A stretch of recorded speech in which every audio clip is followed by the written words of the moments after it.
Right, come in, Mr. Percy. Sit down, sit down, sit down. No, not on the rubber effigy of the founder of this school, Mrs. Winkle-Fart-Tholomew, but on a chair. Any seat in particular? One with 4 legs and a seat. Damned if I care. I have a growth on my neck and it keeps whispering in my ear to kill another one. So be quick, will you? May I take the pink alligator skin one with the picture of the Queen giving an inappropriate fascist salute on it, Headmaster? You can sit on it, you repugnant fuck goblin. You may not take it. Thanks, Headmaster. That's a very interesting choice, Mr. Percy. That was gifted to me by the parents of a boy I once shot for having too much red rope licorice in his hair. Wait, you shot a boy, Headmaster? Yes, you see, I was never good at matching the punishment with the crime. Always had the damnedest problem with that. Probably this growth on my neck. It mutters a lot all day about purchasing razor wire. I can remember when I gave a particularly bulbous and spotty child 50 whips of the lash for eating too much mashed potato, but in the same hour, a boy who had defecated in my wife's handbag and had called the cook a rancid slut was made head boy and given a scholarship to Cambridge. I seldom get it right. I don't know. Well, that sounds a bit extreme, Headmaster. Oh, don't worry, it wasn't a very prominent college in Cambridge. It was one of those small arty colleges, all lesbians and poetry. I meant the whipping. A boy doesn't know who he is till he's taken a few lashings, naked as the day he was hatched in front of a visiting African dignitary on International Recognise a Foreigner Day.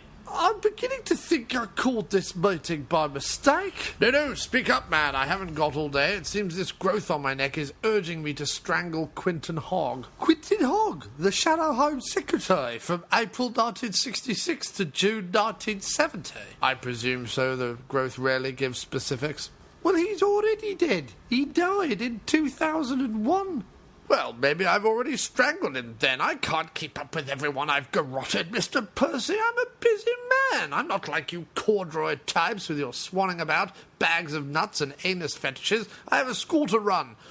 So why don't you tell me what you're doing here, and quickly? Well, actually, I think I'm okay, Headmaster. I'm sorry, this has all been some sort of terrible mistake. Nonsense, man. Spit it out, as my grandfather used to say before I set him on fire for talking during points of view. A knife is only as sharp as a neck you cut open with it. He was the MP for Bath, which was ironic, really, because he seldom washed. He said that way he could blend in with vagabonds, homeless types, ruffians, you know the sort. They always knew where the best orgies were at, apparently. Fabulous man, my grandfather. Knew all the words to God Save the Stoat. You see, you've got me reminiscing now, Mr. Percy, and we're wildly off topic again. Mr. Percy? Mr. Percy? Dash it all, he seems to have scurried out. Such a nice young man, too. I did like his cardigan. It would have made a fetching noose. Anyway, better go through to the kitchen, see if those little girls have done sautéing.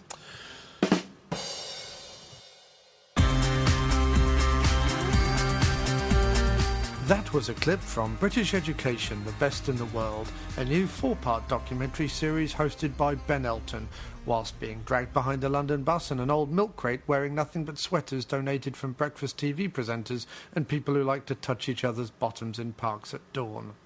And now on Radio Flange Goblet, it's the After-Movie Diner, which this week comes from right up your left nostril, a charming bring-a-hat and a baguette joint on the Tottenham Court Road, where all the meat is specially prepared in the cheeks of disgraced Liverpudlian flautists.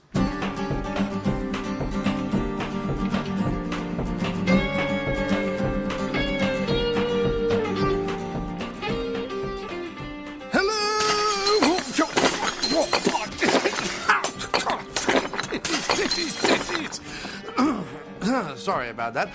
Yes, hello, and welcome to this episode of the After Movie Diner. Isn't it all fabulous? Why, yes it is, Mildred. On this episode, it's very interesting. We're going to go over to the diner right now and talk about this independent horror film out of Britain called The Trap. And then, at the end of the show, after that dissection of the movie, I'm going to talk to the director, Fergus March, all about The Trap. And then at the end of that, there's a song. So it's like a 4-part, really, if you count the comedy at the beginning, which was hilarious. So it's like a 4-part podcast for the price of one. Well, you don't even pay for it, you bastards. Ooh, it's just a podcast then, isn't it? Now, I made a mistake of getting the Philly cheesesteak last time. Oh, yeah, Thank you very much. No, it was roast beef, remember? It was like warmed roast beef. There was just and cheese. warmed beef. Yeah, which is fine if I'd ordered a warm beef sandwich, which I did. Could you take my beef and could you warm it? I would like my beef warm. Please? Not hot. Not hot. Never I hot. would like it warm. And whatever But you the do. Midnight Crave was really good. The so Midnight that's why- Crave. What is the Midnight Crave apart from a very good unreleased Lee Von Helm song? Is it? No, but I would imagine that's the kind of song he Meatloaf. would do. Well, it sounds He like would his be kind like of sandwich. playing and he would like, do the Midnight You Crave. do look a bit like Lee Von Helm. Oh my God, that is one of the biggest compliments you've ever Right? given me. Yeah, I mean, I'm assuming, would- I'm assuming you're aiming for that. I would love to be Lee Von Helm. Okay. Well then, congratulations. Apart from the talent, yeah. or the ability, or the fame, Or the passion, what's the word? inclination, audience, sympathy, likability, humanity, basic humanity. basic, very basic. Basic humanity. So this is probably the first in a long time of Diner episodes focusing on indie film. What was I guess the last one would have been when we went to The last time was when we were both Charlie and in Farley shoot. Slingshot Cops, and we Hey, discussed. I was thinking we should do.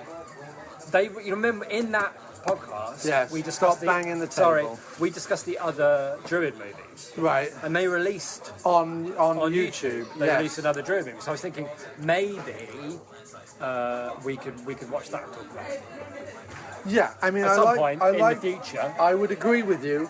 I would agree with Great, you. excellent. Yes would be my answer. With a You can leave it capital. there. That's fine. Let's leave it. That was not me. Let's Usually it leave is me. Let's but leave not- it there. no. Because hey, how are how you you? doing? Good to see you. How are you? Excellent. Do you know what you have in the midnight? Club? I'm not sure I know what I want yet. Yeah, thank you very just much. another minute would be great. Thanks I so mean, I'll much. probably get that, but I But also... no, you want to prevaricate a bit more. No, I want to choose.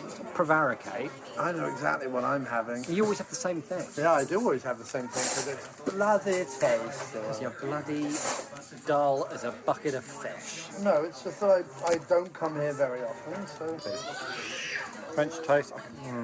there's a baby being pressed in the background in a sandwich press, In a baby press. in a baby sandwich press. In a baby sandwich. Very small one. Or a sandwich baby. Very small Sandwich one. your baby. We've all seen the adverts. Yeah. Sandwich your baby. It's so much fun. All you need is a greasy bath. Is your baby too not flat? Does your baby still have lumps? Yeah. You're doing it wrong. You're doing your baby wrong. Get your baby sandwich press Yeah. now. Sandwich your baby. Everybody loves a two-dimensional baby. Impress your friends. Oh, see? You should be in marketing. Yeah, only if I can tell marketing departments exactly. Oh, I'm what going to get a they're doing midnight wrong. crate. I'm going to get a midnight crate. Do you know what I saw this week? Well, you know how I have an issue with the word wellness. Have we discussed this? Maybe. Because it's a made-up bullshit marketing term that means nothing. And when people say health and wellness clinics, the word wellness is just completely superfluous. Health is fine. We don't need wellness as well. Oh, no. Don't even try and justify it. You're wrong. However, when I was... You are, because wellness I'm is a just- completely irrelevant No, word. I'm trying It's to- someone who looked at illness and went, I wonder if we can make an opposite. But it's not. Thank you. Thank you for interrupting him. That's appalling and wonderful at the same time. Could I get the midnight crave on you go a for it. hero? Thank you You very want much. to add fries to it or not? No, that's fine. That's fine. Thank you. And I'm going to go for the popcorn shrimp. And can I also get the... Do you call them disco fries here, but the cheese and gravy? You want American or mozzarella? Mozzarella. Mozzarella disco. And can I get a cup of chamomile tea? Sure. Thank you very much. And I'm good with water. Fantastic. Thanks so much. You are. So what are we talking about? No, just to finish it. So, Oh, the trap. We were talking about the trap. we're talking about how marketing is bollocks. So Harry's shaving emporium, whatever they are, they're like a kind of indie mine. They're like a kind of, they're kind of a major indie or a minor corporate. They're like in between. They like to think of themselves as hip and indie, but really they probably got lots of money behind them. Anyway, they did one of those commercials or posters on the subway that are like, handsomer and like sharperer, and they added like on the end of every word, which made me want to find their marketing department and punch them in the face. What has this got to do with wellness? It's just another made-up bullshit marketing thing. But wellness, I think, and this is why I disagree with you, right? I agree with you that the sharper or whatever is just like, bullshit marketing, but on the other hand, it's stuck in your brain, so it kind of works. But anyway. No, it's stuck in my book, like the Geico ads stick in my mind, Yeah, but but it sticks in my mind where I'm like, I will never use Geico. Anyway, right. But wellness is actually a word No, it's not. that has been made up, but it signifies something. And what it signifies is we don't need it. a desirable condition for people who, even though they're healthy, have money. And therefore, if they've got money and we sell things that make people who are ill better, then we need to come up with a word that makes the healthy people give us money, even though they're healthy. No. And that word is wellness. I understand. I'm healthy. I'm not sick, but I'm not well. Right. I need wellness in my life. So I need these pills. I understand. That set of 4 stairs. All you're doing is confirming I know, the bullshittery that is. I know, but I'm drawing the distinction between the two things. Thank you very much. Yeah. You said the two things were the same, and I'm saying they're not. No, I'm saying that they're both made up bullshit marketing terms. I see you're using one that's further along the scale in order to illustrate the fakeness of the other one. Yes, that's exactly what I'm doing. All anyway, right, then. Let us go back to what I was originally talking about, what we were talking about in our Walking to the Diner video, which I do hope everyone's checked out on YouTube. I'm sure they did. Also, don't forget, it is August, so if you see something, share something. Shout out to Benj, who shared your Ghostbusters article. He did? Mm-hmm. Okay, wonderful. Thank you very much, Benj. Yeah. And also, Thanks, Benj. Thanks, Benj. Thank you, Benj. So you get a personal thank you if you share something, Yeah, you and do. I notice it. And you notice it. Yeah. Whereas lots of people have shared things But I haven't noticed. that Jim hasn't noticed. And You don't exist. You're dead to me. I've said thank you on Facebook by putting a little heart next to the share. Oh. You embracer of new technology. Yeah. I refuse to give up the like button. But I'm not going to heart anything. I'm not going to do a wow face, and you won't see my little teary face on sad here's the news thing, right? either. Even when it's sad news, right? Yeah. Like Gordon Downey, I'm not going to go, oh, sad face. Like, fuck off. I do No. all the time. I'm not going to put sad face next I to put something that sad makes me faces sad. on things that make me happy. Yeah, that's fine because it's stupid. Yeah, it is stupid. It's all stupid. Anyway, but- indie film. But Hang on a second. I was just about to finish up, but mostly I see people like Kim shares a lot of stuff, Doc shares a lot of stuff, Mark Burns shares a lot of stuff. So if people are really aching to have their names said out on this podcast, listened to by 5 people, there you go. There are some names. Other names. we really only listen to it by 5 people. It's okay, but it's quite a lot of money coming in every week. I want that to burrow into your head just so that you feel that insecurity and hopelessness as you go to sleep tonight. I don't know, I guess just the thought of even more than... Like, sometimes when I'm in a room with these people, they're not listening to me. So the idea that they would choose to download something and press play... I imagine they put it on while they're at work and they're doing other things, and therefore you're really just a voice in the background. Or they put it on when there's, like, somebody drilling outside. Muttering. Right, like a noisemaker. Yeah. Like a noisemaker. Yeah. Hello and welcome to the After Movie Diner podcast. We are the white noise of Your podcasting. Yeah. Put us on to... We're the white noise of art. Yeah. put us on. No, I banned all art, remember? Oh, yeah. I've shut down art. Yeah. You've replaced it with just white noise. Just white noise. Put us on when, I don't know. How Andy Warhol of you. Yes. To replace Put us all art on with white maybe noise. when the Spice Girls are playing in the background and you want to drown out the Spice Girls, put us on. What, are you about to say? No, like, I wanted to let them have a flash of what it would be like to live in a world where they did have to listen to the Spice Girls instead of us. Right. Is that what they prefer? Because maybe they now just want to pack it in and go and listen to the Spice Girls. I'll go and live in a tree somewhere. Anyway, if you do want your names read out on the podcast, if you see something, share something, and just to... And yeah, you will get a mention. How about that? You will get a mention. Like I've said, there are some names out there, other names that are available. And Jeff, we can call you. Barry, Celia. We can These call names you are available. If you want to share something. No, I'm saying. Wait a minute, share something. Let's have some share. I know I made you cry.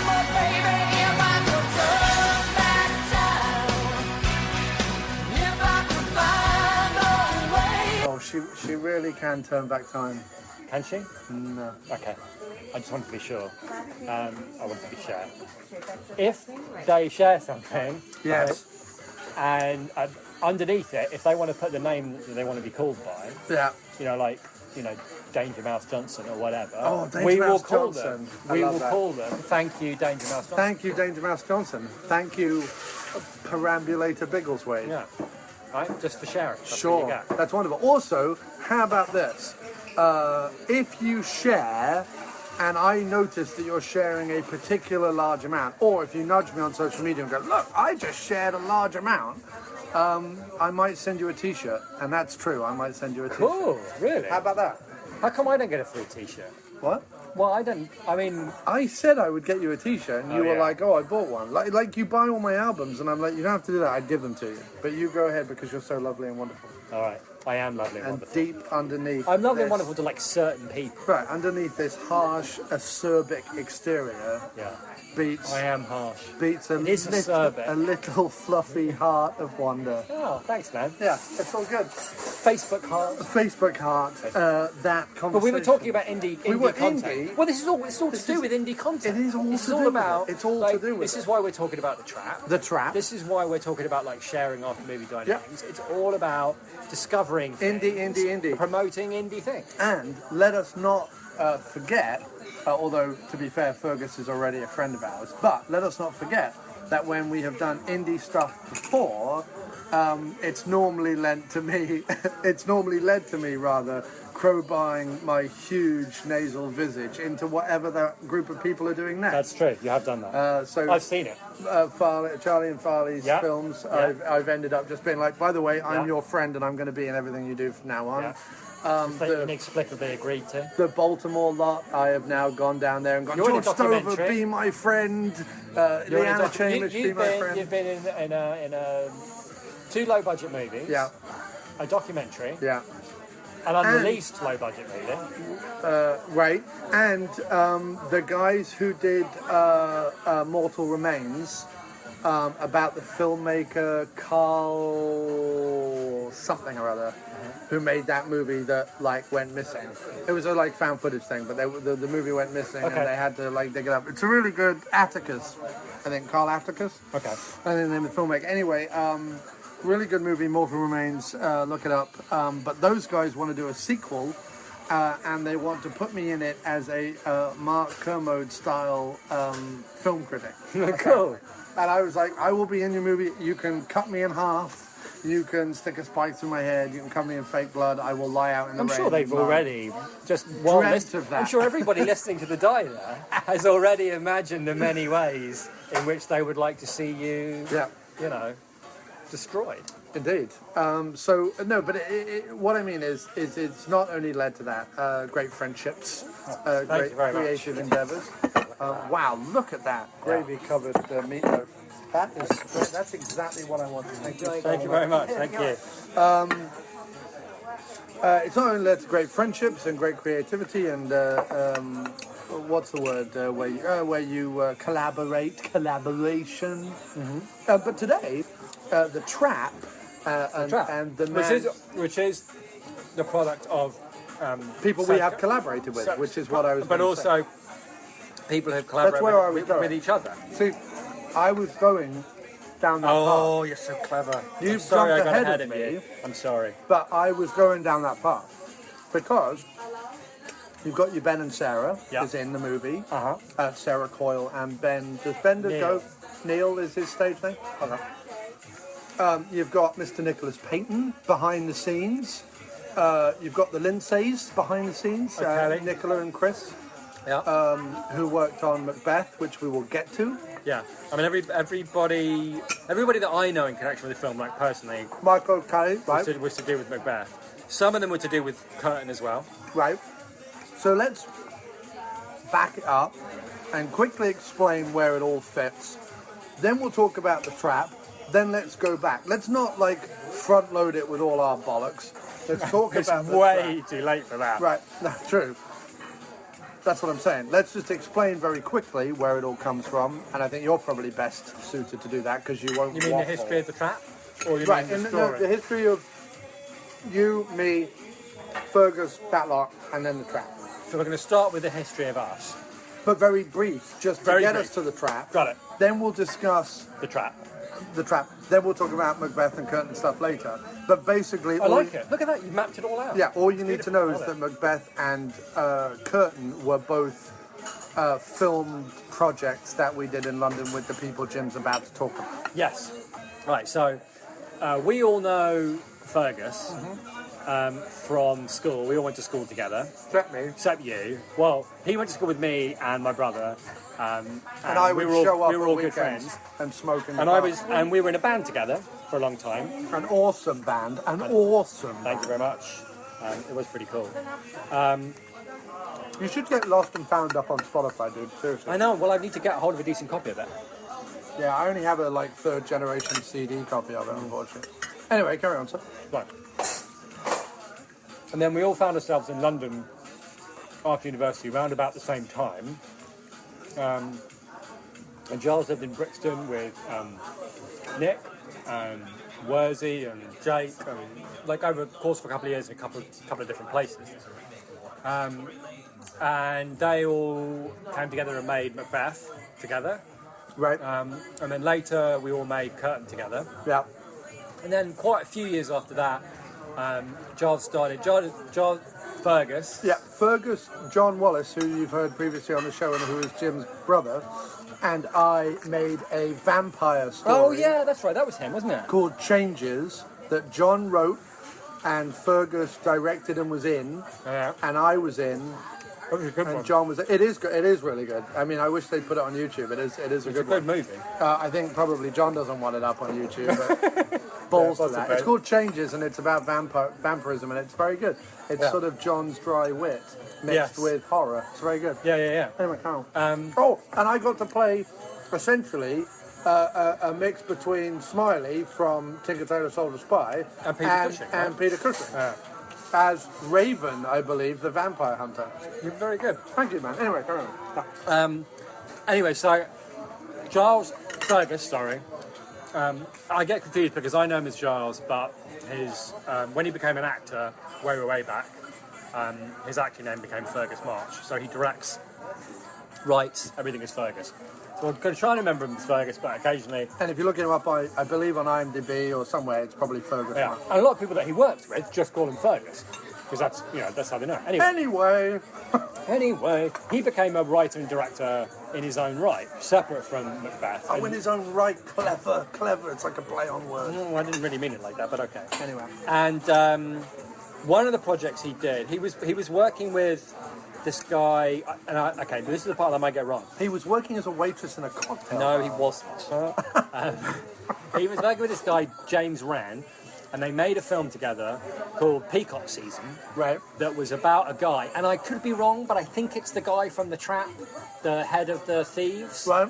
But I could be wrong about that. Uh-huh.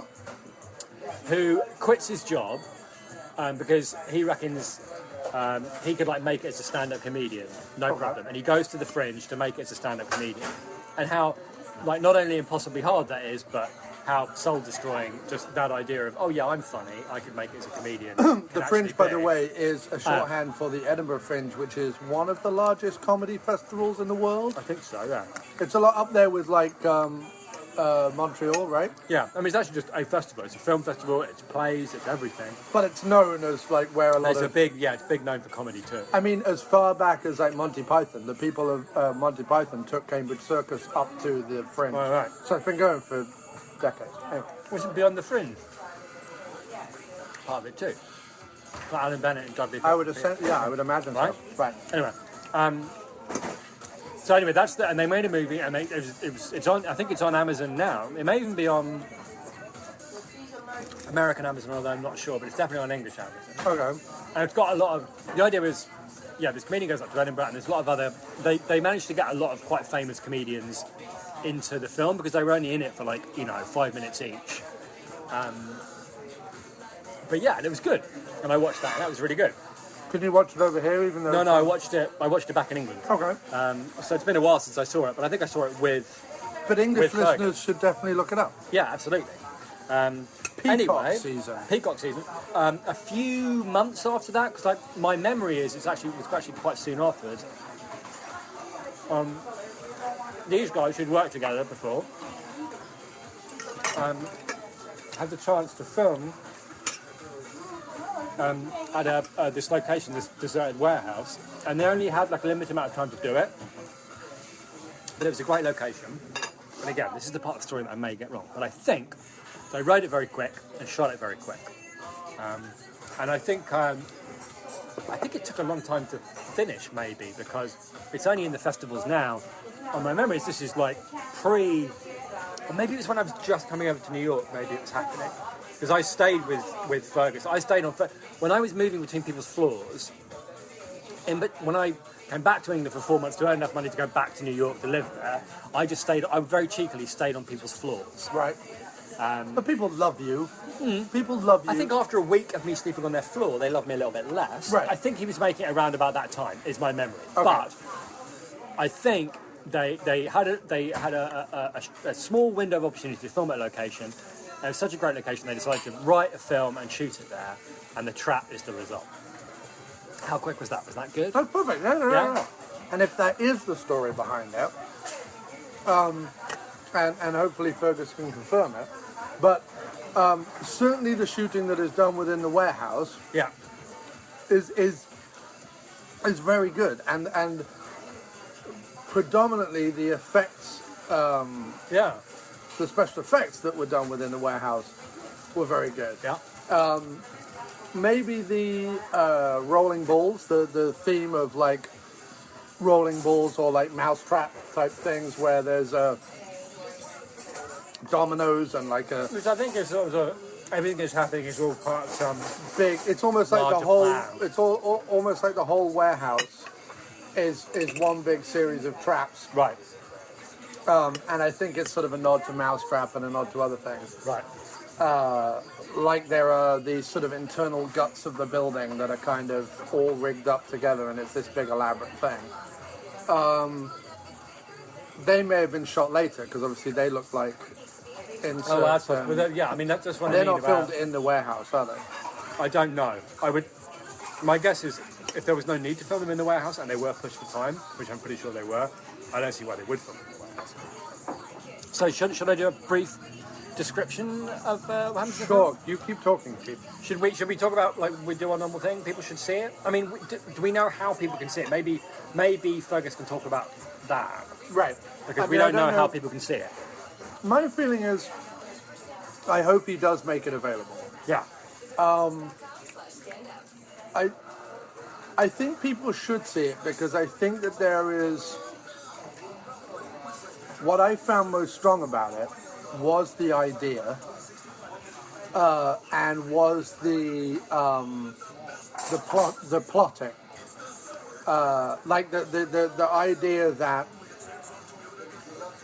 the concept that multiple things and multiple groups of people and multiple stuff was all going on at once, and they all had their own little conflicts and plans and schemes and all the rest of it, I thought was actually done very well and very nicely. And I thought that the overall idea, considering if it was put together in a hurry as well, is even like more of a reason to love it.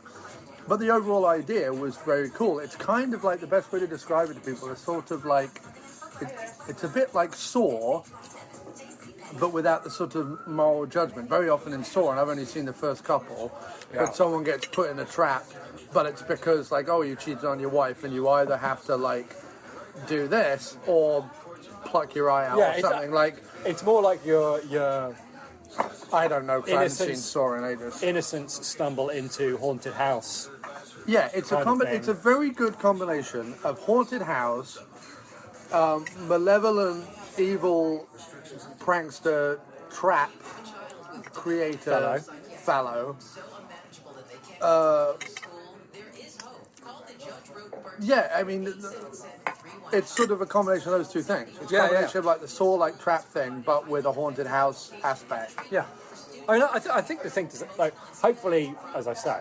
But let's go over the plot, Hopefully Fergus will tell us how it can be seen, when it will be seen, as we don't know about that. But for sure, and watch the After Movie Diner, because if he doesn't tell me for a while, I will endeavour to update the website. there we go. But for sure, as with Farley, as with miscellaneous plumbing fixtures, all indie content should be supported. Yes, it should. Especially by fans of the diner, because we are in our own way indie content, right? Mm-hmm. Like, Disney isn't paying for this meatloaf, right? No, I wish they were. Yeah, that would be kind of cool. But anyway, I'll run through the plot very quickly. Oh yeah, all right. Yeah, because you've done it the last few episodes, so. Yeah, you're kind of. And I think I've got a handle on this one pretty well. Yeah. So,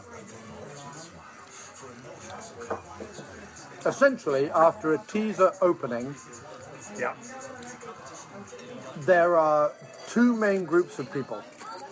One are job seekers, unemployment allowance seeking youngsters. Part of like a job training kind of program. Right, in the UK, and I don't know what it's like here, but in the UK, to apply for job seekers allowance or unemployment, as it used to be called, or the dole, you have to do a series of classes. You also have to prove that you're looking for a job. You also have to be helped how to get a job by like how to do a resume and how to do whatever and blah, blah, blah, blah, blah. And so one of our group are a bunch of typically sort of egotistical layabout teens, early 20s, who should be looking for a job but really have no interest in doing anything at all, but sort of smoking joints and perving over their friends and all the rest. Right. Like we all do. Like we all did when we were 20-something. Me especially. Yes. When the beard was even more patchy and grotesque.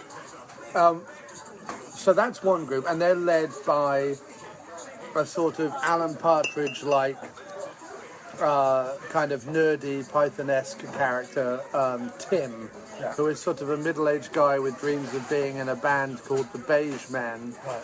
Beige Boys? I think it might be the Beige Boys. I think it was the Beige Men. Or Boys in Beige. Boys in Beige, Men in Beige. Men in Beige? Men in Beige. Men in Beige. Because I think the first line of the song was "We are the men in beige," Yeah, like yeah, we right, are yeah, the yeah. men in black. I Yeah. think.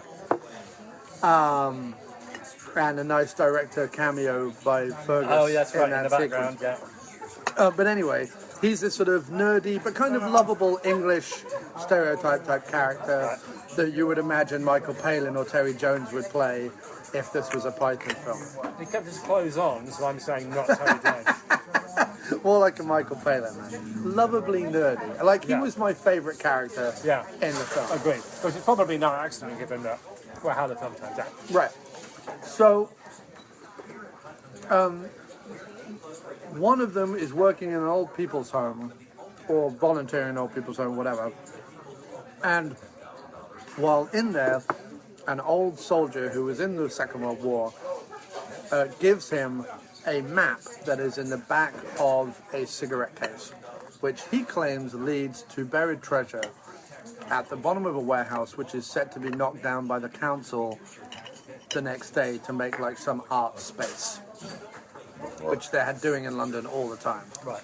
Which you would have no truck with. No, Being because I've against shut art, down because art. you've shut down I have art. shut down art. So, the other set of people are, they're not petty thieves. They're actually like quite well organised. They seem to be a slick outfit with history. Yeah, slick historical outfit.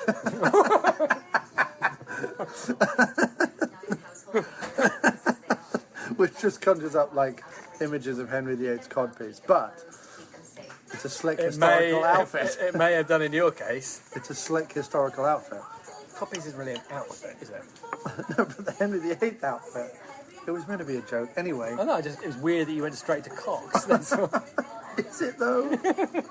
Is it weird that I went straight to Cox? No. Anyway, there are a bunch of criminals, one of whom, independently of the map being found, has discovered this, that there were two soldiers, Second World War, went AWOL, and stole some of the art that the Nazis were stockpiling. Yes. Specifically, a clock, a painting, and a necklace. Yes.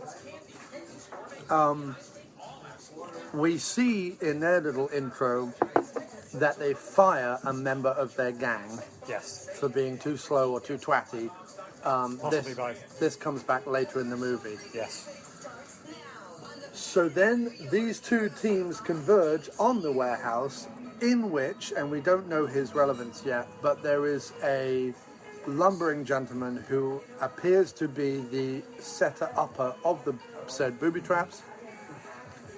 Our witless heroes wander into each booby trap, as to be expected, and are killed in a series of grotesque ways. Yes. Very effective filmic deaths, I thought. Yeah, absolutely. And if the movie gets high marks for anything, I thought the execution of the special effects, especially the practical special effects, were very, very well done. And it all builds up to a climax where, who is this mysterious lumbering bald fellow who's killing people off? Who will survive? Who will survive? And then amongst all that, you've got, is it related to the guy that they fired or is it not? Because they fired someone, they bring a woman back into the thief mix, played by the wonderful Sarah Coyle, who is an ex-flame of the leader of the gang. Tension, tension, tension. Will that tension be relieved? Will they live to see the Sunrise? Sunrise. Blah blah blah blah blah. Excellent, excellent, excellent. That kind of sums it up, right? Yeah, that was pretty good. Okay. That was very good. Thank you. You didn't get sidetracked by, I don't know. It usually takes you a long time to get through. Well, because it's normally we don't have that, hilarious Nick Cage to be jokes fair, to make. No, to be fair, you usually get bogged down in what kind of tables there are in every room. Well, there weren't tables. But there are barely, that's the thing, with barely any furnishings in this warehouse, Yeah. we are set free Yeah. from your determination to describe them. Right. But I thought one of the things I genuinely loved about the movie was while it's obviously contrived, because all plots in their very nature, certainly plots of genre films tend to be, I thought the contrivances weren't hammered on the head in such a horrible way. I thought they were done nicely, subtly. It was a believable story, like art did go missing in the Second World War, or Nazis ransack it. You can perfectly believe that two soldiers stole some. You can perfectly believe one ended up in a home and the other one ended up guarding the thing. Right. So, totally believable in that sense. A very cool story to come up with at the last minute, because they only had this, if they only had the warehouse for the time. God, I haven't got this story right. You're going to have to be so much edited. It doesn't matter. I'll keep it in or not. It doesn't matter.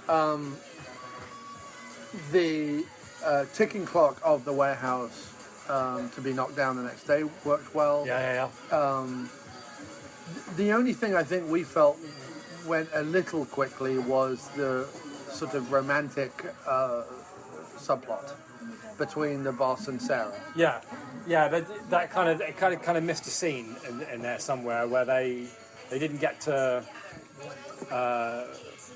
come back together again. They were apart and they were quarrelling and then they were back together. And they needed a scene of them having some kind of like moment of recognition thing, which came after the very cool scene where they were on one of the traps. There was a pressure pad. It's like a pressure pad that if you get off the pressure pad, the door shuts. Yeah. And the only way to open the door is to stand on the pressure pad. Yeah. So it means someone has to stay behind, and then you get 3 tries, and the third time somebody gets off the pressure pad, poisonous gas looks like it's going to be released. Yeah. And while they're kind of debating, while they've made this big, they make this, I don't know whether to give it away or not, because it's a cool moment. I'm not sure I want to give it away. No, it is a very cool moment, and but I think you can. Yeah? You don't have to. Yeah, I think you can give it away. Okay. If you want to put like a spoiler noise around it, but it was cool. It was cool because That's my spoiler noise. By the up way. to this point in the movie, the band of job seekers and the band of thieves have been working their way into the middle of the building. The thieves from the top and the group of job seekers from the bottom. Oh, by the way, the reason why the one thing I forgot, the reason why the group of job seekers is the guy with the map from the old people's home burst into the job seekers meeting and went, "I know where there's buried treasure," and they all go off. Yeah. Right. So there you go. See, you missed stuff too. I did. I genuinely missed things. And the thieves have separately traced the treasure to this location as well through their own work. And anyway, there's a point in the movie with this trap set up where the boss and his ex-lover kind of sacrifice themselves for the good of the team, kind of a thing. And then, as they stand on the trap and the door opens, the job seekers all run in. One of whom is so scared, he stands on the pressure pad and says, "Look, I'm not going anywhere. I'm not moving." He doesn't know. Yeah, he doesn't know, right? Right. He's just so scared he doesn't want to move. So he goes, "I'm not going to move from this spot." And the two, there's a nice, because it's like a moral thing there, where they go, should we tell him, or should we just, thank our lucky stars and fuck off? And to their credit, as believable characters, they thank their lucky stars and they fuck off. And they leave him to face the, hideous but pretty accurately portrayed poisonous gas death music. Yeah. I just really liked that bit. And that was the bit where they... the boss and the girl came back together in order for that moment to make sense. Right. But I feel like that moment actually needed to be them realising that they wanted to, that could have been the moment where they realised they actually wanted to be together, right, when the stakes were that high, and then they could have been together after that. But they kind of decided they wanted to be together in order to make that decision, and it was just a bit rushed and slightly off, that's all. But it's like a minor quibble, given that everybody in it, I think, right, was excellent. Like all the actors in it were really, really great. The acting was strong, and I felt like in a weird way it got stronger as the film went on. Yeah, that's true. It's always it was a little bit patchy before the warehouse, right? It's always difficult, I think, to establish a bunch of youngsters, and if you look at any slasher, especially movie, like waster youngsters who were going to learn a lesson, because then they're going to have to be like a little bit unlikable and irritating and arrogant and right, not touched by the seriousness of the world at all. And I think that a lot of slasher films and horror films in general that have either teens or early 20s as their protagonists suffer from the same thing. Yeah, that's and true. I think the reason why slasher films are slightly more successful is because most of them were made in the 80s, and we can look back at it, and any slang they use or any terms they use or whatever, or any kind of the way they talk is sort of acceptable with history and hindsight. Whereas because this was still kind of fresh, I mean, it's 10 years old now, whatever it is, but because some of the slang was a little fresh or seemed a little forced maybe for those particular people, it was a little cringy, but I think maybe that was kind of the point. So yeah, I cringe at it, but I would cringe at it anyway. Yeah. You know what I mean? Just because they're young people and they're awful. Yeah, I mean, you're right. It's always a problem there's always a problem with any horror film, getting them into the place they need to be for the horror film to start happening. Right. And I felt like before they got into the warehouse, it was a bit, can we get to the warehouse, please? But as soon as they did get to the warehouse, it really kicked in really nicely. Yeah. And the pace lifted, the characters and how they had things to respond to that were real, including each other, and it worked really well. Yeah, and there was less emphasis on, it's difficult. There had to be a sequence at the beginning where they're all in this job office, where they're all talking with each other, which kind of establishes who they all are. The pervy stoner, the guy... Shallow wannabe he's sort of famous girl. Yeah, the shallow wannabe famous girl, the kind of hip, I'm too cool for this woman, and then I think the nervous, or he turns out to be nervous, but trying to be cool.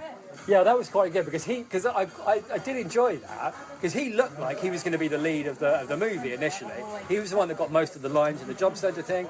He was the one that the rest of the group were kind of responding to. He was the one that seemed to, for one of a better word, be leading the pack, as it were.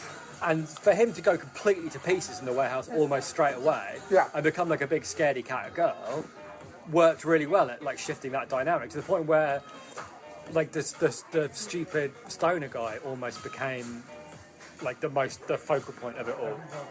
Yeah, I agree, and it's sort of a nice nod, just knowing that Fergus is a big Evil Dead fan. Right. It's a nice nod to the fact that in Evil Dead, the guy who thinks going to be the hero, Scotty, who's there ain't no animal in the cellar, that's ridiculous, and blah, blah, blah, blah, blah guy, who doesn't care, he dies first, and Yeah. you're essentially left with the wimpy, nervous, Right.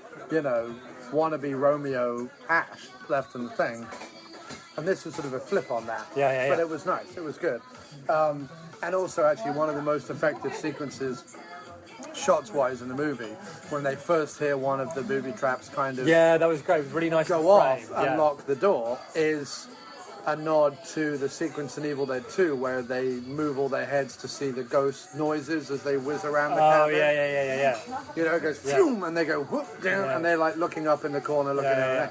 And they did that very, very, very well. And it was framed beautifully. Like if there was going to Yeah. be like a shot, like we talked about Cusack in And Samuel L. Jackson in the freezer. opening the Right. fridge with the cell phone in the fridge. Like that should have been the shot for the movie. If I could choose like a shot for the movie, it'd be the way they were framed, Yeah. looking up for the as And the I ball think rolled by. I think it's one of those things that you see in a lot of indie movies, which is where the either writer or the director or the set director or the art director, whoever it is, has an idea about something, has an idea about a sequence, whether they plot it out before they film it or whether it's just been in their head so much that they know how to film it. Those are always the most effective Yeah. pieces. Like I remember when I did Zombie years ago, college film, never finished it.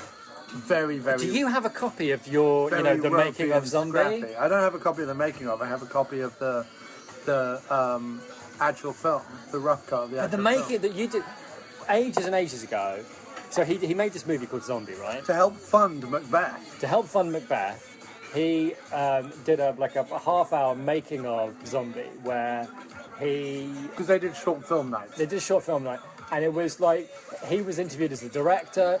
There were like shots and sequences from the movie, but it was more like this like silly documentary about this incredibly stupid film that got made, and everybody fucking loved it. Well, John's stroke of genius was coming up with John Nettles. Yeah, The but it was, idea that me and John Nettles had some feud was genius. But it was no, really I don't good. mean to go. I just Sorry, mean yeah. like I know from first-hand experience yeah, the sequence in Zombie, which I believe is even on YouTube, where Dan is trapped in the flat and the zombies are attacking at the door, Right. and he has to escape to the loft.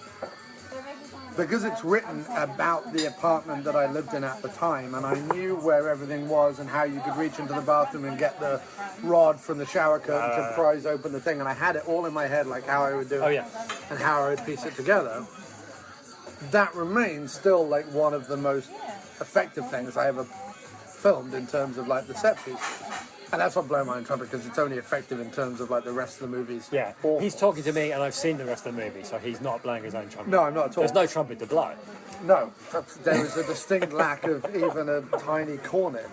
In fact, originally it was going to be subtitled the movie "No Trumpet," wasn't it? It was going to be called "Zombie" Exclamation in mark. brackets "No Trumpet." No trumpet. No trumpet required. You want some hot water? No, I'll be fine. You're good? Yeah, thank you very much. But there were several sequences in this where I felt like that's where Fergus really had an idea of what he wanted to get across. I thought the pressure pad sequence was done nicely. Yeah. I thought definitely the sequences where you saw what appeared to be the mechanics behind the building. Yeah. I really loved the way those were filmed. The Yeah. dark greens and browns. I love the sound design on those sequences. Yeah.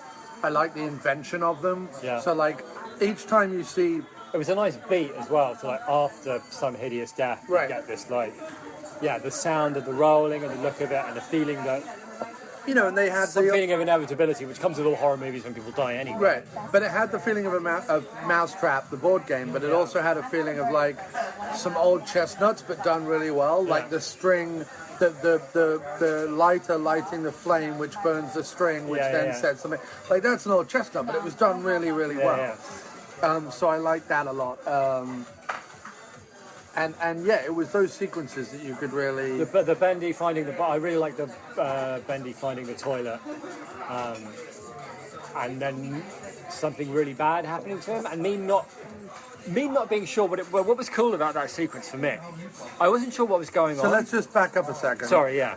One of the criminals. One of the criminals, played by Ben Neal, who was great. He was really good. He was one of the best things in it, I think. He had food poisoning, botulism, something that was causing him to have the shits. Yeah.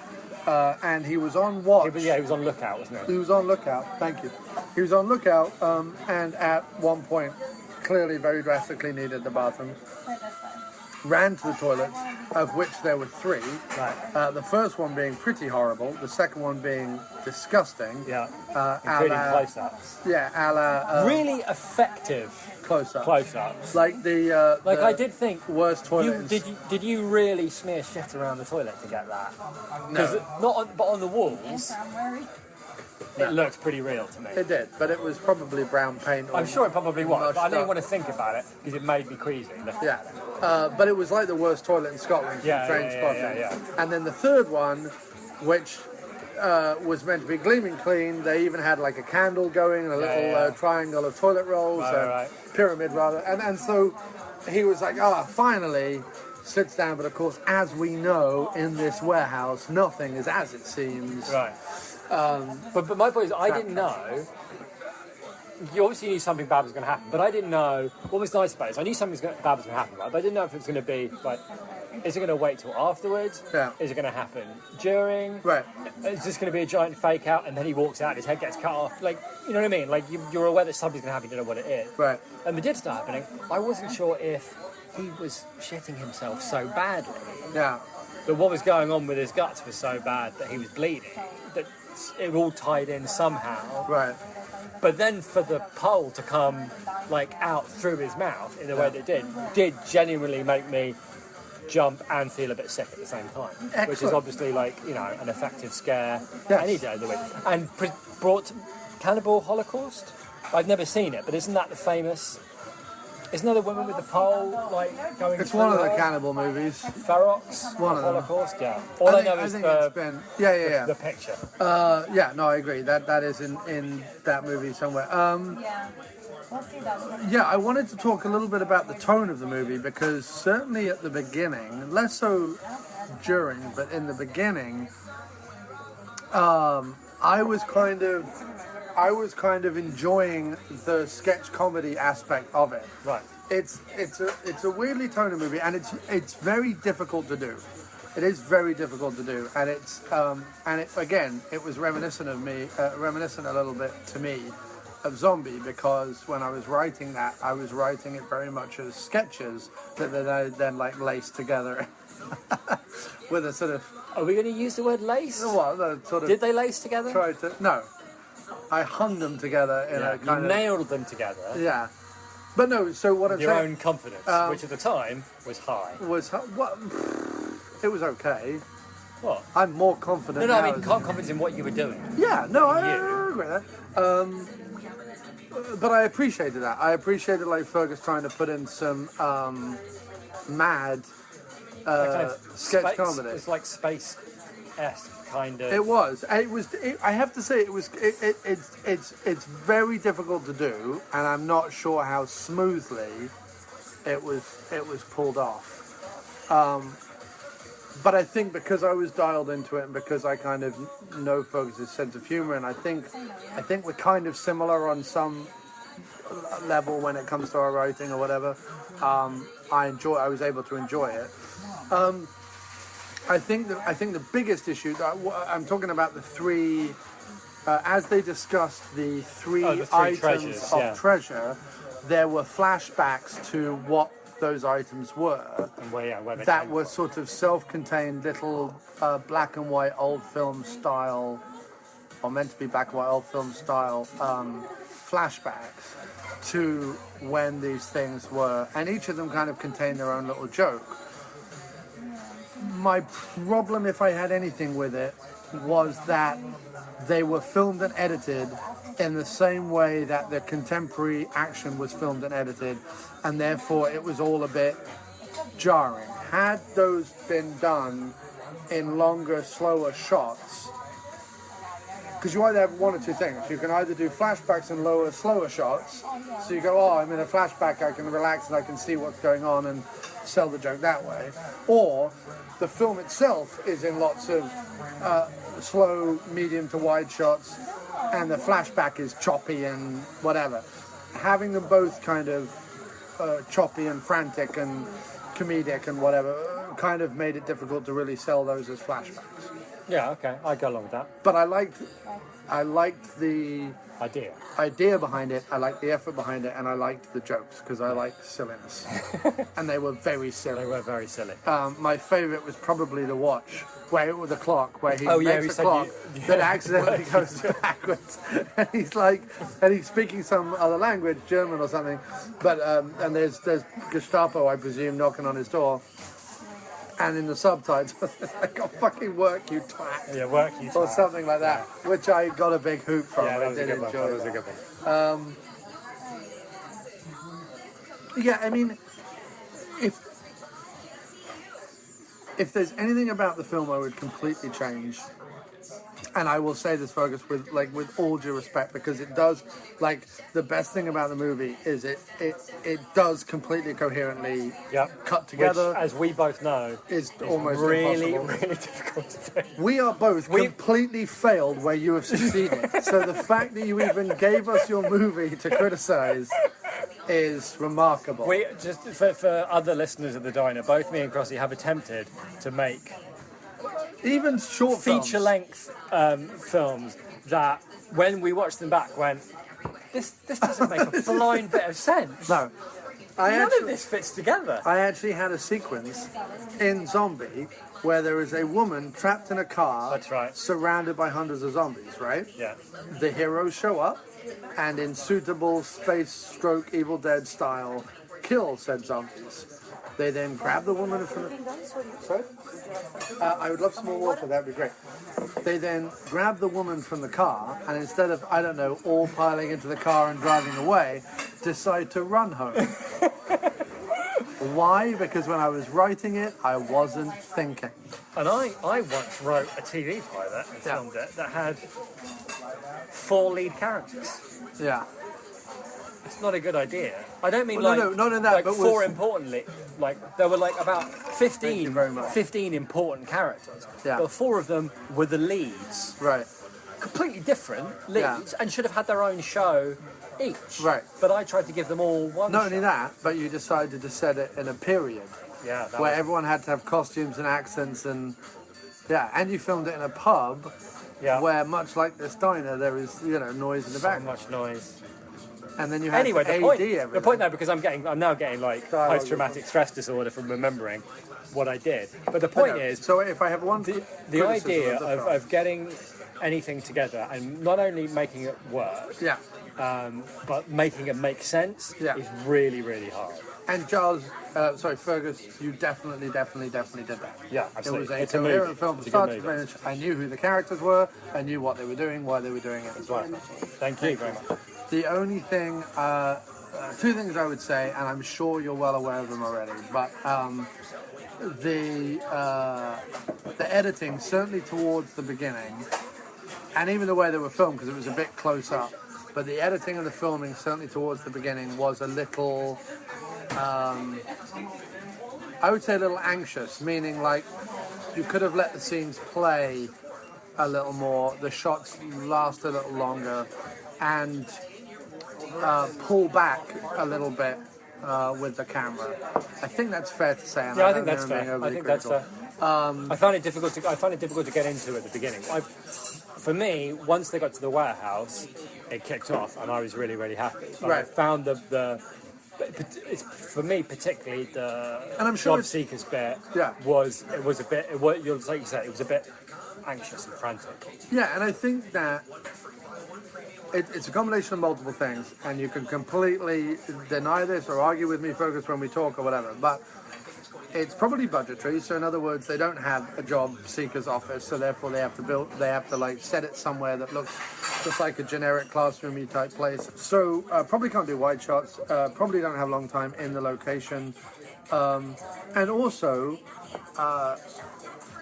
I know as someone who writes and directs or writes and edits, the key thing is I've got to get all the lines done. And if that means pointing the camera at someone's face, getting them to say the line, cut, onto the next shot, then that's the quickest way you're going to do it. And I would imagine there's some aspect of one or two or all of those things that play into it. And like I say, it's not to say it's not coherent. It's completely coherent. It's just normally the editing, certainly at the beginning of a film, in the beginning, especially with that thing, even in the sense of what we were talking about earlier about like the early, the 80s slash effects, whatever. The other thing is, I bet the actors didn't have the script for a long time before shooting, so it wasn't like they could all learn lines and perform the scene all in one. I bet it was just like, shit, okay, you've got the lines, just say this. And maybe they could get 2 or 3 lines in one shot. I think what might, with the beginning, in your normal slasher film, it's not just about introducing the characters. You also want a kind of you want a feeling of menace, and also like kind of a carefree thing with those characters, and it can be quite slow, and lazy, punctuated with like menace and whatever. But the idea is to be drawn into it, and to be drawn into the lives of these characters to some extent. And like you're saying, the way that it was put together made that more difficult. It was a bit, as you say, the slightly frantic nature of it made it more difficult to be drawn into the world, that little world of that group, that particular job seekers group. And I felt like it was more successful when they went to talk to Ben or Eric about joining the gang in that kind of modern flat. In the modern flat, they were like laying out. This is what the things are. This is how it works. Which must be that was like nicely paced, and I felt like we were drawn. Into their characters and their group dynamic, and even having like that being watched by the fired member, like their dynamic was taken care of really well. I felt in a way that the job seekers wasn't. Right.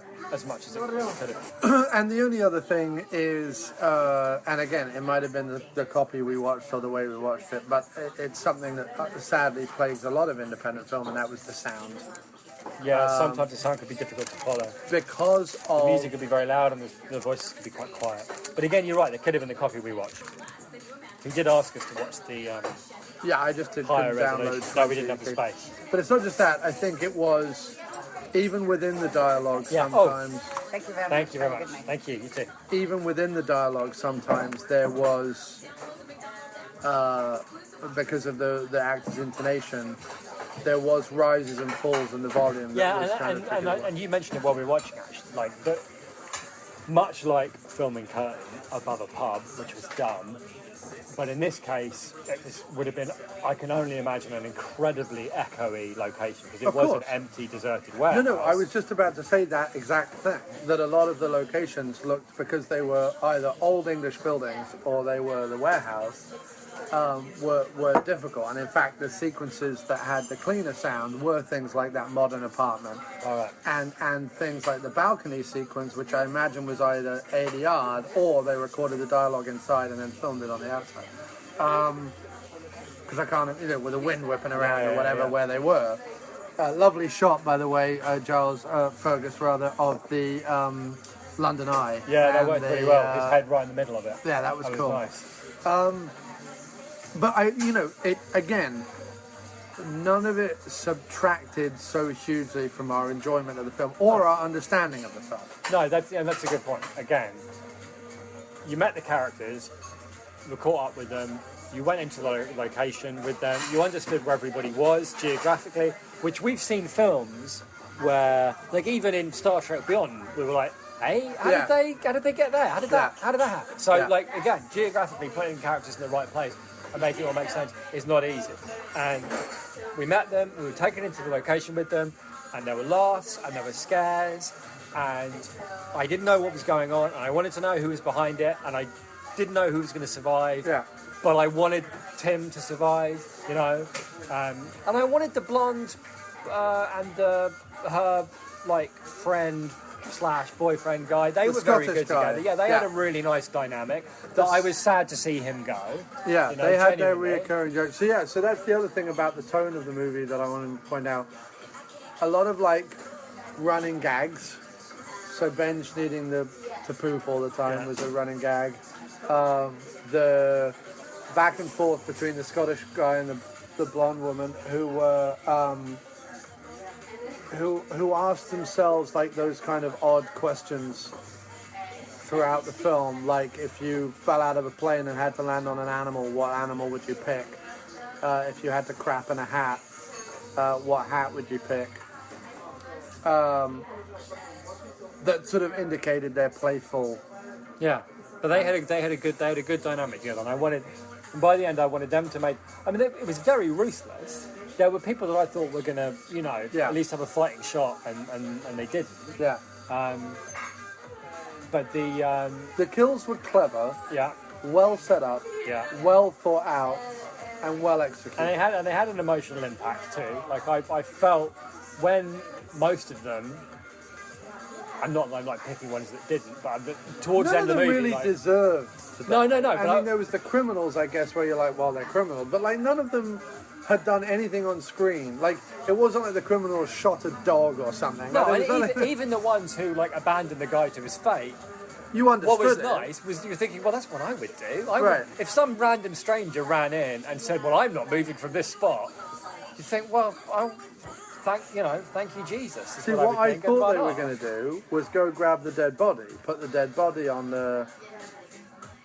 Oh yeah. Because they ran in and went, "There's a dead body downstairs." Yeah. So I thought they were going to get the body, put that on the pressure pad, and all survive. Yeah.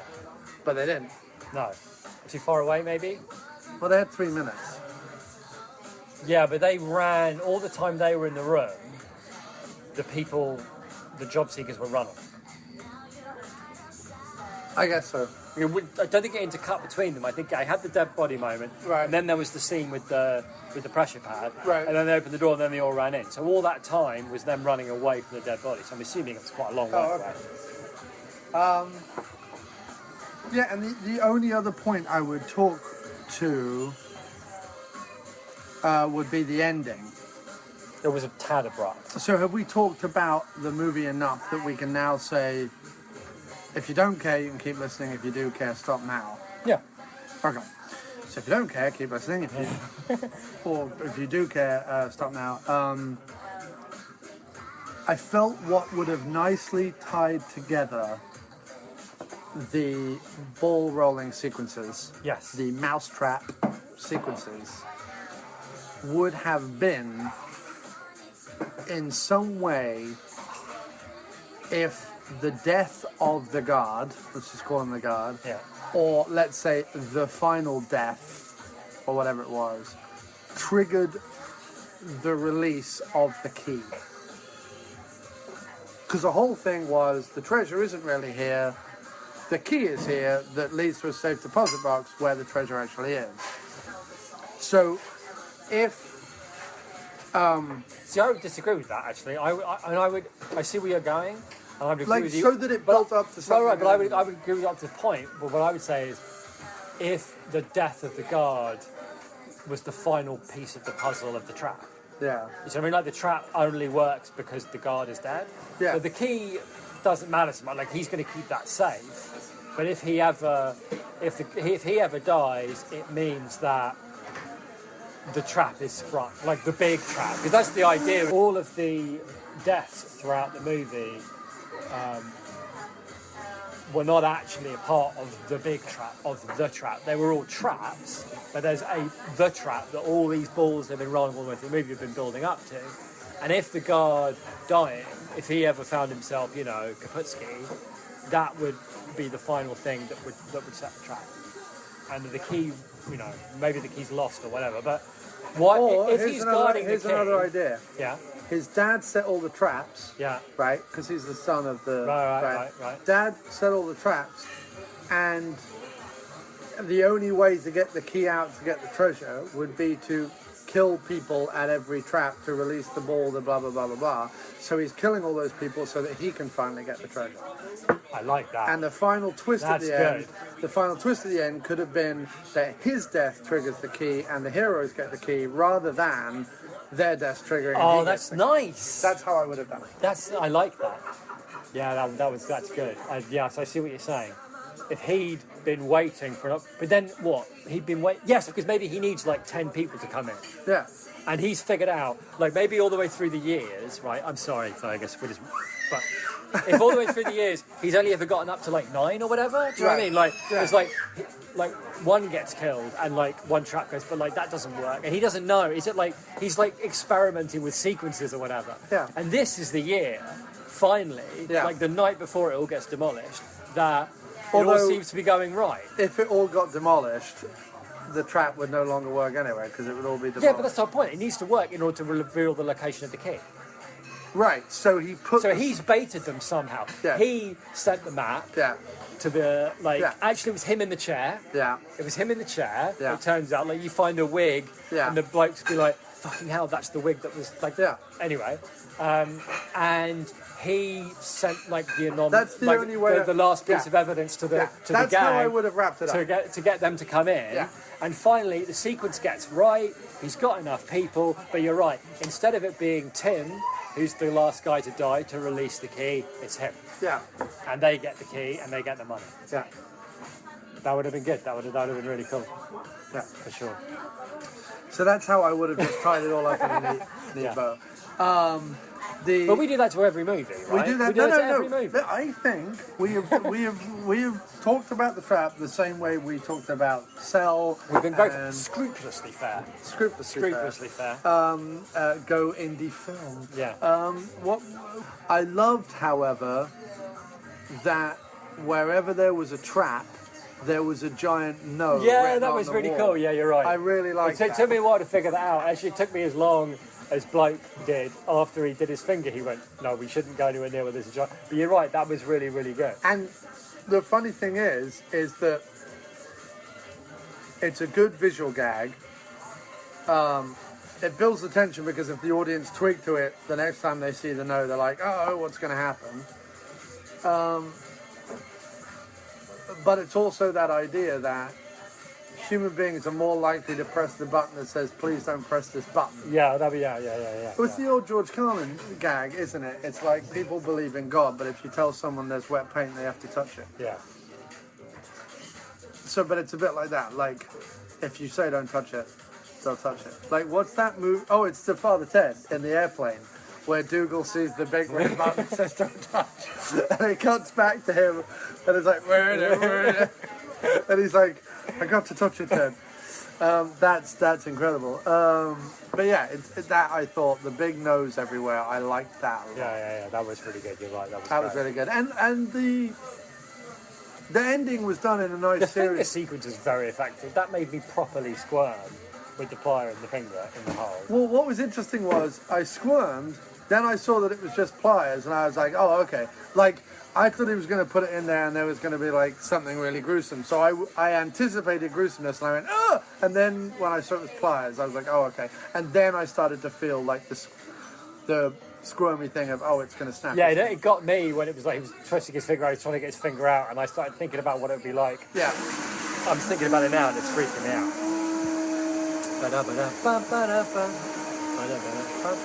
I guess we should sing a Cher song instead. If I turn back time, I would forget Memphis. I have my freedom on. So, but to end, I would say high marks. Yes. Mr. Fergus March. A thoroughly enjoyable romp. A thoroughly enjoyable horror comedy romp. Yeah. Horror. A thoroughly enjoyable horror romp. Haromp. Hurrah. Harumpmedy. Hurrah. Harumpmedy? Hurrah for the Harumpmedy. Yes, that is the After Movie Diner quote. Hurrah for the Harumpmedy. Yeah, I do think we should get a poster quote out of this, Giles. I really Hurrah do. for the Harumpmedy. That is it. You can't use anything else. No, you can use It's that or whatever. nothing. I'll write something where it's like 2 thumbs up, Paul Ross, because it would take Paul Ross, the greatest British independent horror movie. I saw Paul Ross's face and he hated it. Anything that Paul Ross hates, I would want to see. And anything, but Like the David Lynch poster for Lost Highway had 2 thumbs down, Siskel and Ebert. Yeah. That's the quote. It's just, I think that's kind of cool. Yeah, because fuck Siskel and Ebert. Yeah, seriously. But like Paul Ross would exclaim, the greatest British horror film this year. Yeah. Paul Ross, The Mirror, or wherever, what fucking God knows rag where he you're running works. now. Yeah. The Walford Gazette? I don't know. But like what would happen is The Watford Gazette. the really shitty movie would come out, like Transformers or something, and Paul Ross would be like, the big action-packed extravaganza to end all big. He would be careful to describe it and then put an exclamation mark on the end to make it sound like he was making a compliment. Yeah. So he wouldn't have to feel like he was dying inside. Do you suppose that It's like... an action blockbuster! Exclamation. Technically, I've just described it, so I'm not dead inside. But by putting an Do you exclamation suppose mark like at when the end, Paul Ross comes around at Christmas, and Jonathan Ross, who has all the street cred and has all the like, he does the film, gives him series copies of all the on his DVDs series. that he said are good, Yeah. to torture him with his own ill-informed garbage. That must, like, if you're Paul Ross, right, No, I don't even want to think about that. why go into... If someone is Paul Ross, Right. Okay. Why go into the same line of business as your brother, but just be really hacky about it? because I'm guessing he's probably quite bitter and needs money. He's sort of the Jim Belushi of film criticism. Although we've seen Jim Belushi do good things. True, so he's not. Who's a really shitty... People are really mean about Jim Belushi. I But know, I have like they- Jim Belushi. Have I they do never like Jim seen Belushi. Real Men or No, I K9? love Jim Belushi. I don't mean that. What is wrong with these people? Who is a really bad brother? Oh, the Dillon guy, Kevin Dillon. From Entourage. He's awful. yes. He's the although Matt Dillon's not particularly great. It's like Matt Dillon's a shining example of, well, fucking anything. Or possibly of being Dylan. He's the Liam Hemsworth. Which one's he? The one that isn't Chris Hemsworth, who's Thor. Oh, Liam Hemsworth is in the Hunger Games and Expendables 2. Well, I know that Hunger Games is shit.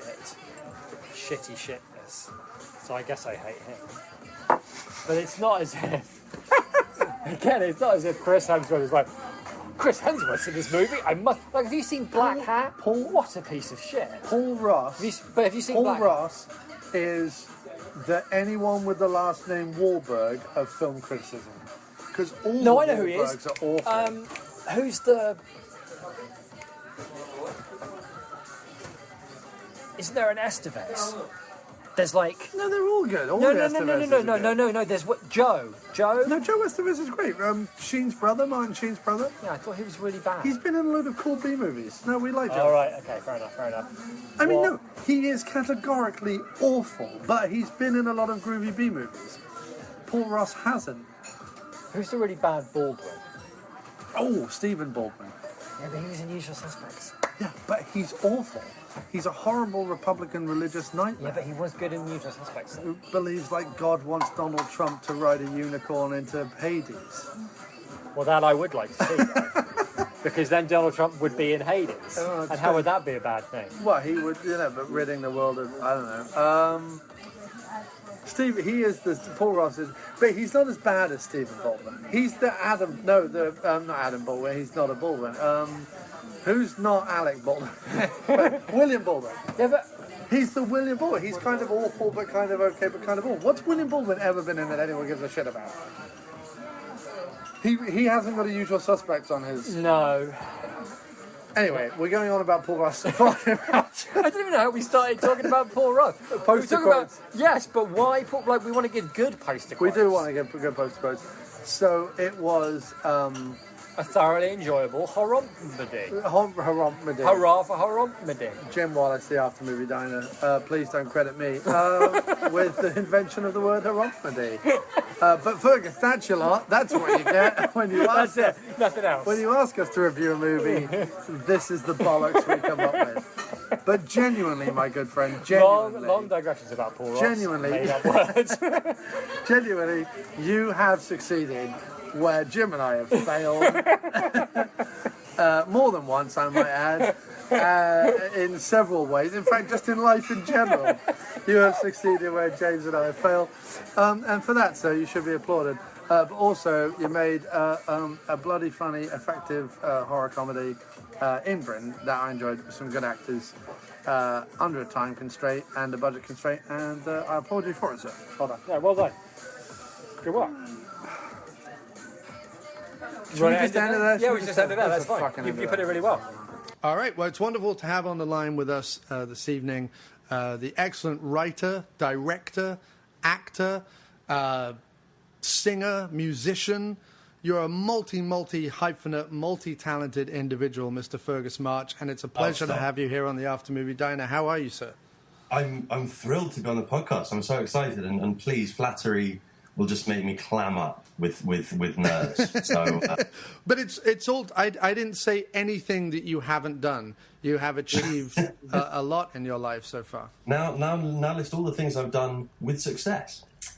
There you go. Well, no, I see. Success is relative, my good friend. Success is relative, and if even one person loves something that you have done, and I know that multiple people love things that you have done, then that is an undoubted success.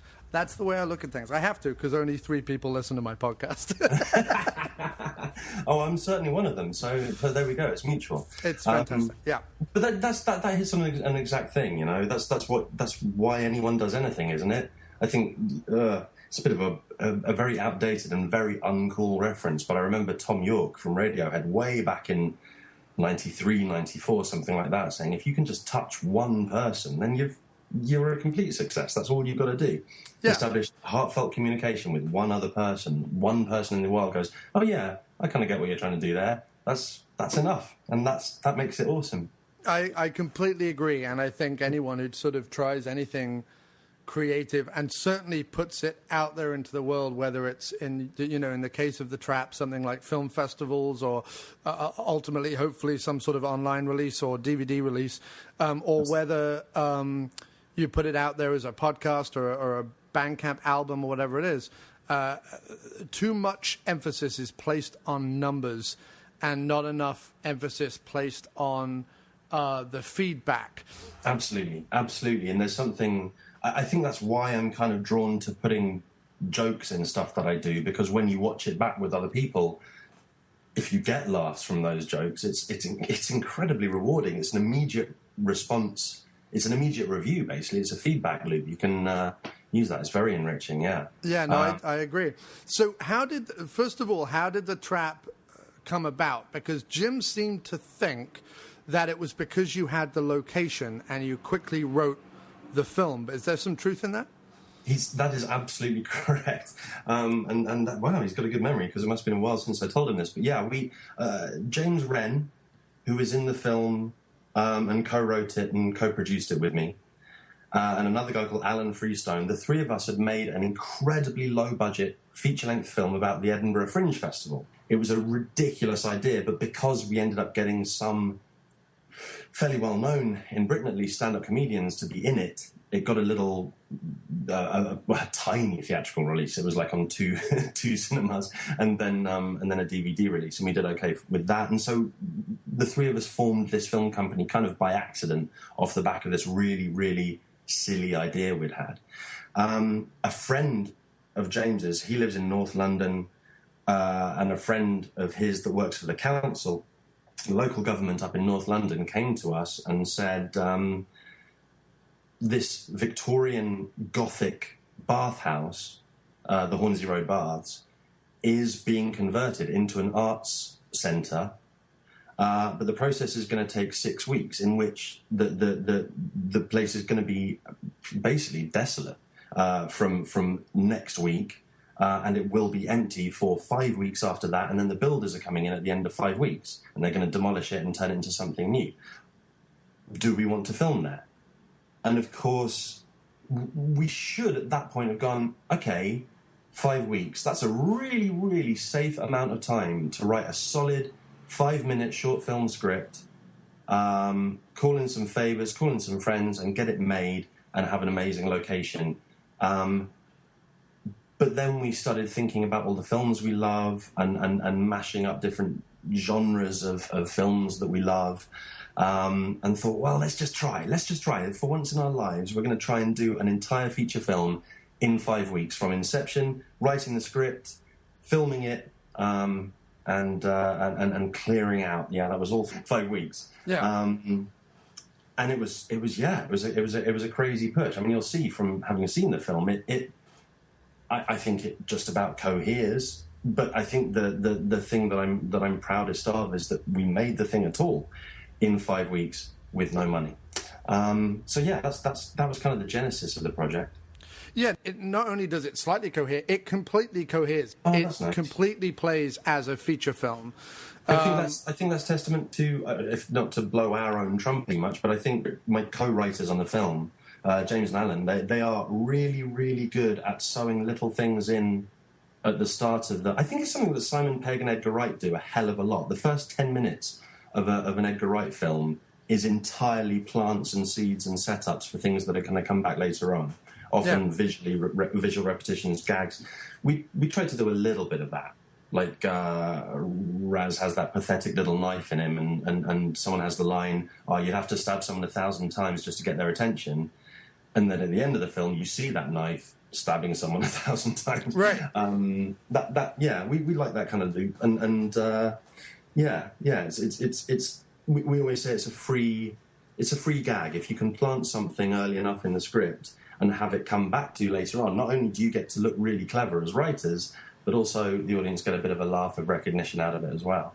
Yeah, so, and that was definitely one of the strengths of the movie, was that all of those paid off. I don't think there was one thing that sort of Jim and I either didn't acknowledge when we were watching it or acknowledge on the show later. I also really loved, talk a little bit about creating the special effects, because I think another success of the film is that the practical gore effects, which I know you and I are both a big fan of, definitely worked well, like definitely played.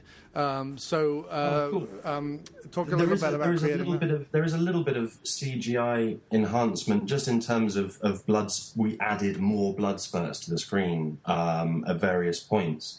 That was a choice from wanting the thing to be more cartoonish. And I'd love to talk to you about comedy horror, because I know you're a fan of both comedy and horror.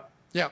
And comedy horror comedies. And obviously we set out to make something like that. But let's talk about that in a second. The special effects, I've always been a big fan of practical effects. I've actually always been a big fan of practical effects that aren't actually realistic at all and are just much more fun. Roger Corman's style stuff, frankly, like the scene where the kid Dwayne explodes. Basically, he sits on a chair that has a bomb in it, and the next time you see him, his guts are on his lap. Those are in no way intended to be medically accurate. No, of course not. And that was just more about just piling a bunch of nasty stuff on him and setting up an apparatus where we had a props guy just off screen, basically using a tube that was in his mouth to pump the blood out of a little blood spurt out of the guy's stomach. But yeah, I love that. Why would you? If you can make something, if you I can't profess to be good at making them myself, but if you know someone who can add that skill, collaborate with that person, and have an awesome blood spurt effect in your film, yeah, you've got to go for it. You've got to go for it. And also, frankly, from a really, really selfish, potentially egotistical point of view, it's much more fun to see the stuff happening on set. You know, if you're filming something and you've got to ask the cast to visualize what will be happening by the end of the film, by the time post-production's done, that's not really fair on them, and it's much more fun to have a lot of blood and gore and flesh and nasty smelling concoctions on set. You know,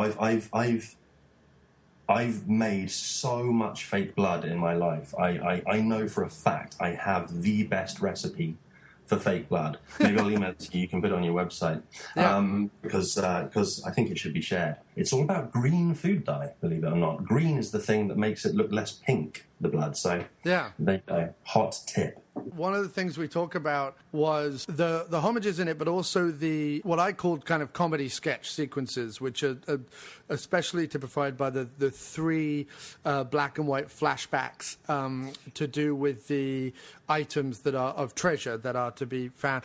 And I thought that was great because it completely reminded me, and this is considering how bad it is, maybe not a flattering example, but it completely reminded me of my own film, because again, massive ego, zombie ! Where I just wrote a series of sketches and lashed it together with some pretty awful scenes. And well, I'm a big fan of sketch comedy. I'm also a big fan of zombie ! But in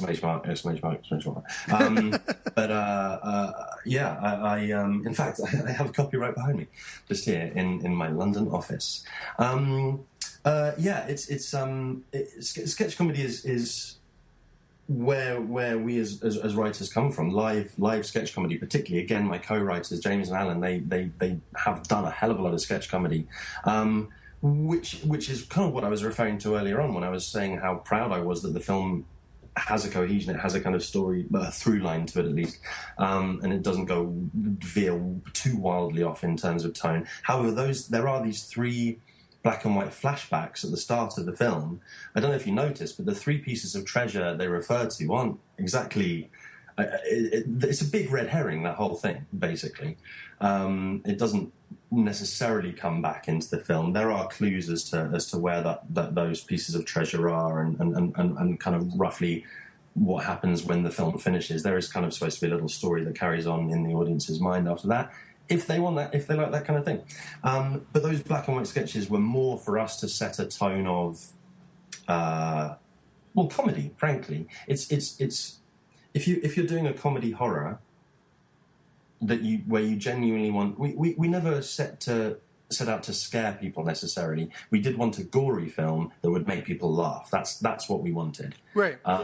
Basically, like you know when you're trying to pitch a film and you go, oh, it's so and so meets so and so. My pitch for this was always The Goonies meets Saw.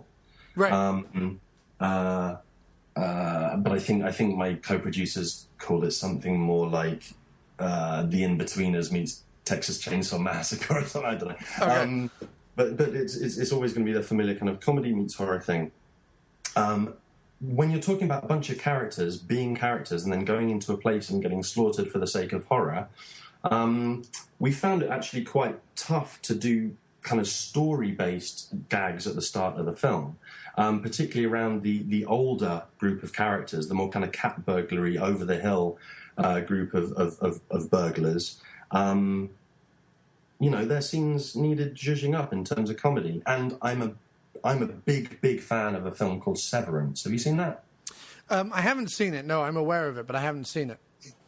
That has a kind of similar moment where they come across this kind of dilapidated old building and they tell stories of what they imagine the building was used for before it was abandoned. The irony in that film, spoiler, it's a good film, see it. But yeah, it's just it's nice to take a break and kind of go, here's a sketch and here's another sketch and here's another sketch. I don't think I'd never want to be scared of doing that because audiences have good attention for that kind of thing, and it's they're nice little vignettes. Cy Spencer, who plays the Queen of Prussia, I think it is, or the Princess, the most beautiful woman in the world. Yeah, he is a very respected comic book writer that I've been a fan of for a while. So I kind of asked him to do a cameo in the film. I'm not sure how flattered he was when I told him that the role he would be playing is of the most beautiful woman in the world. Ironically, because he is a big man, a big bald man with very, very wonky teeth. He's a very nice guy, and it was very flattering that he agreed to do that cameo. The watchmaker is a guy called Richard Glover, who has been in every single film I've made since 2007. And he was also in Sightseers. Did you see that? I did see Sightseers, yeah. He's the guy that made the Carapod, And he's also in a field in England and Into the Woods and stuff like that. So the other thing was that those sketches at the start of the film were really good opportunities just to kind of for the crew to have an entirely separate day of filming with someone really cool that we could hang out with and do some just some brief jokes with. So yeah, they kind of they had a lot of purposes, those sketches at the start. Well, I get that I haven't necessarily justified them artistically, but no, I mean, I actually really like them, and like I say, it kind of gave the film its own sensibility. For us personally, for our film, it was and this is a really cool thing about being a low-budget filmmaker these days, because people have access to little screening rooms and awesome little places.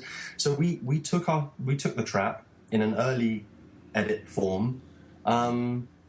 I guess we kind of did the equivalent of testing. We showed it in a tiny little theatre that had a projector screen above a pub in North London, in Highbury and Islington, and we showed it to kind of 20 people, some of whom were cast and crew, and they had a little preview of the film, and some strangers, and because we wanted to know where the laughs in the film were and what bits needed attention, and fun enough, those three sketches had been tweaked a hell of a lot over kind of, I think it was 3 screenings we had in the end, and at each one I'd go off and recut that sequence. In some cases make it much more obvious.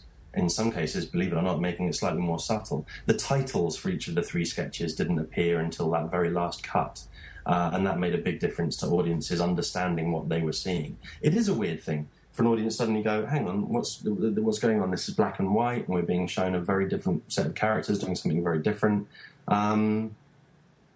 I don't know. I think it's just about courage. I think these days an audience will stay with you. They will stay with you. You just have to prove that you can tell a good joke in the first 30 seconds or minute, or just at least that you know roughly what you're doing. And after that, an audience will go with you anywhere, hopefully. Yeah, exactly. And and again, we come from a sketch writing background, a sketch comedy background. Sketch is a really, really good way of condensing a lot of jokes into a small space. And If you can find a good through line between sketches, then you're onto a winner. We were lucky that we had actors that we had some really good comic actors, basically, that took the material seriously enough to make it funny. And we asked them to do some tricky stuff. There's a scene in the film where 4 people have to laugh. It's a sustained laugh scene, and to an actor, that's just a nightmare. Genuinely on camera for a long time, for like 30 seconds to a minute every take for like 6 takes. That's I did not envy those actors at all. But yeah, they did it, and they did it really well. And I think that's part of it. You just gotta Good actors are useful for making mediocre material look really good. No, and I thought that all the performances were tremendous, and I definitely liked. Was his name Tim, the lead unemployment guy? I really liked him. He was incredible, especially his sort of facial looks and stuff like that, and his little comedic beats were fantastic. So how is it like putting together an independent movie in London? Obviously, you know a lot of people in the industry, and you know a lot of actors and things like that. But was there anyone that you sort of went out and sourced in terms of performers or actors? And sort of what's that process like, just if there's any independent filmmakers listening? I think, as from the directing point of view, it is invaluable to work with people. It's great to work with people that you're friends with. However, this particular... Sorry, I'm being a little hesitant, because actually my experience on The Trap, I usually do surround myself with people I've collaborated with before, people I'm very comfortable with. The Trap was slightly different because a lot of those people, I guess because it was just a slightly bigger thing than I usually did,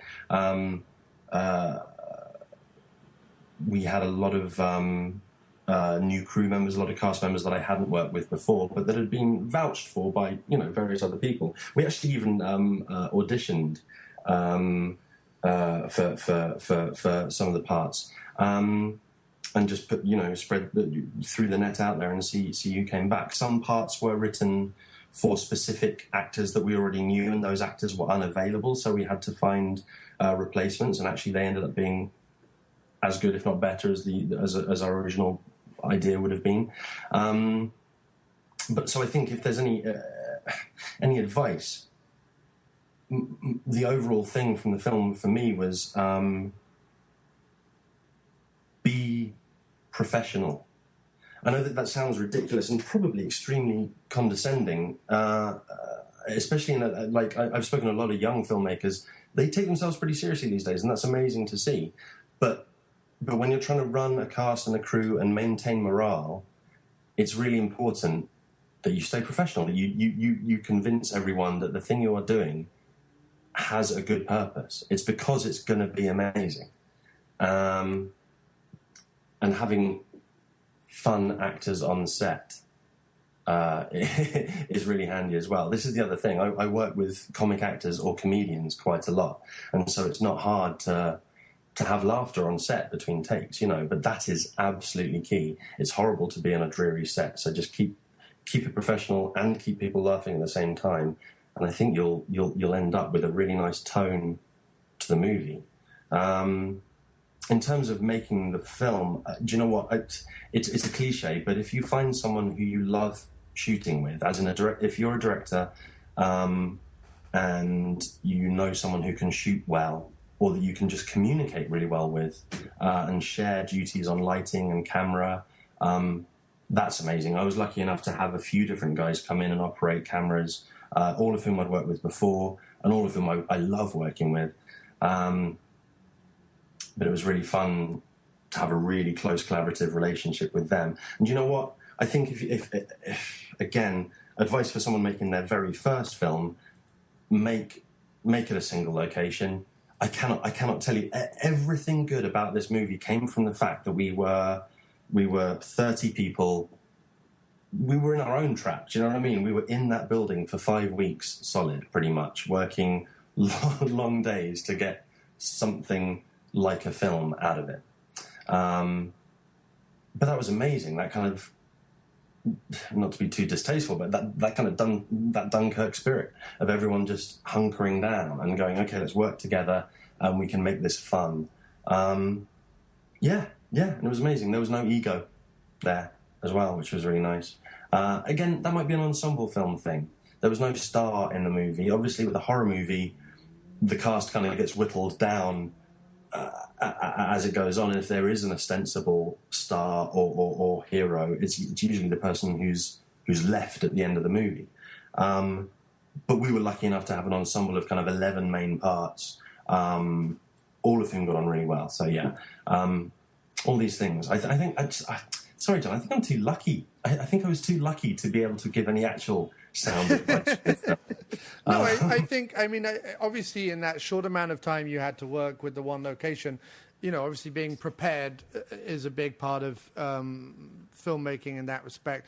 But I think the being professional thing is I think it is good advice. I think it's strong advice because I know when we all first started out making our little independent things, whatever they were, whether they were the short films we've done together or whether it was me doing Zombie or you and Nick doing Macbeth or whatever it was, when we first started out doing those things, because we were all friends and because we were all pals and stuff, there was a tendency of just like, we'll just get the camera and we'll fool around and this will be it and da-da-da-da-da. And yeah, there was stuff written down and there was some idea of, I'm going to point the camera here and I'm going to do that and I need these props and I need whatever. But I can't ever remember, certainly on my side, being particularly prepared or particularly professional. I mean, there was this. Well, you know what? That might not have been our fault. I think something that Macbeth and Zombie had in common is that they both featured people who didn't actually want to be involved in the film industry, and I think that is probably unforgivable for a film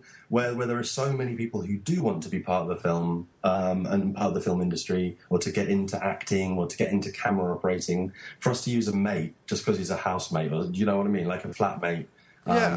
Our stoner friend who goes, I'll be in your film, whatever. Like, but I think at least with Macbeth, all of your friends had some level of creativity about them, or were actors, or were in Zombie, I was literally using people who had never acted before or since, and that is always an aim. But also, I don't know that I set about making that film with any kind of grand idea other than wouldn't it be a hoot to have a finished thing with all our pals in it. But no, I just meant that. There was a professionalism about Macbeth. I didn't want to insinuate there wasn't, but it's just the idea that. Oh no, I fully. You don't have to. I'm not apologetic about being pretty unprofessional early on in my career. That's how we learn, though. But no, I just think that is good advice, and be prepared as well. And there's something that always rings in my head. And I think the truth is probably somewhere in the middle, actually. But there's that thing that Bruce Campbell says, that the movies that are easy to make are the hardest to watch. Meaning that if everyone's just on set dicking around, at the end of the day, not a good movie is made. Yeah, Adam Sandler has proven that over and over again.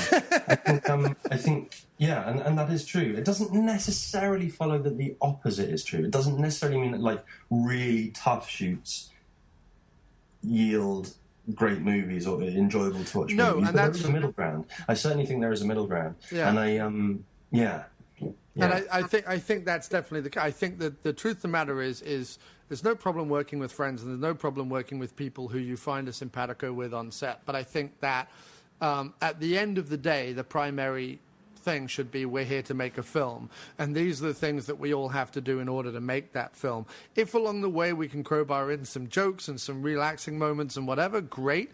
But at the end of the day, we have these setups to do in this length of time, and we have to get that done, and we'll do it as nicely as possible, but it will involve us being professional and prepared, I think, right? Absolutely, and if those collaborations go well, then they tend to happen again later on in your career, which is really, really fun. But again, I think maybe the thing about professionalism, maybe there's no. This is something I've struggled with a lot. Is there shouldn't be any middle ground. If you write a script that you think deserves to get made into a film, don't apologise for that script ever. Don't just make it how you want it. If you can please yourself by having made that film, surely other people are going to enjoy it with you. That's the hope. But it took me a long time to learn that once I had a script I was happy with, I wouldn't be kind of going around grovelling to people saying, oh, maybe you can make it better by being in it, or maybe you can add jokes to it by being funny. Actually going up to people and saying, hey, this is really good, you should be a part of this, tends to get people to want to be a part of things. No, I completely agree, and it's the thing that runs through my head all the time. Because obviously there was that thing putting the website together was, well, it's got to play on the internet right now. It's got to be the thing that people look at and go, oh, that's a professional website, and that looks good, and I know how to navigate it, and da-da-da-da-da. So it's got to adhere to certain rules and formats and blah, blah, blah, blah, blah. But I can't take myself out of it. Like, the whole thing I had to keep reminding myself, whether it's, and the two most successful examples that I've heard talk about it in interviews are Monty Python and the Beatles.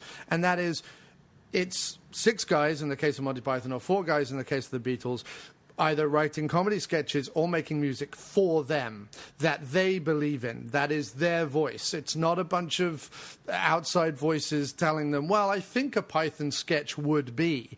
It's 6 guys saying this is what it is.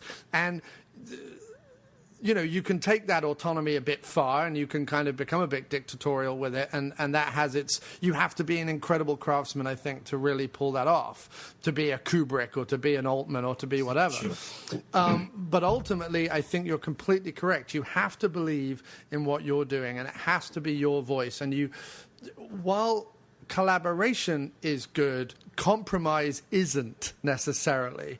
And I would rather succeed or fail on something that is completely me than mildly succeed on something that's mildly compromised. That's such a cool way of putting it. Yeah, that's. Do you know what I mean? That's really true. Yeah, of course. And that's brilliant. You don't. I think this has led to a really good culture for people like us who make low budget things happen and are excited about independent things happening and genuinely.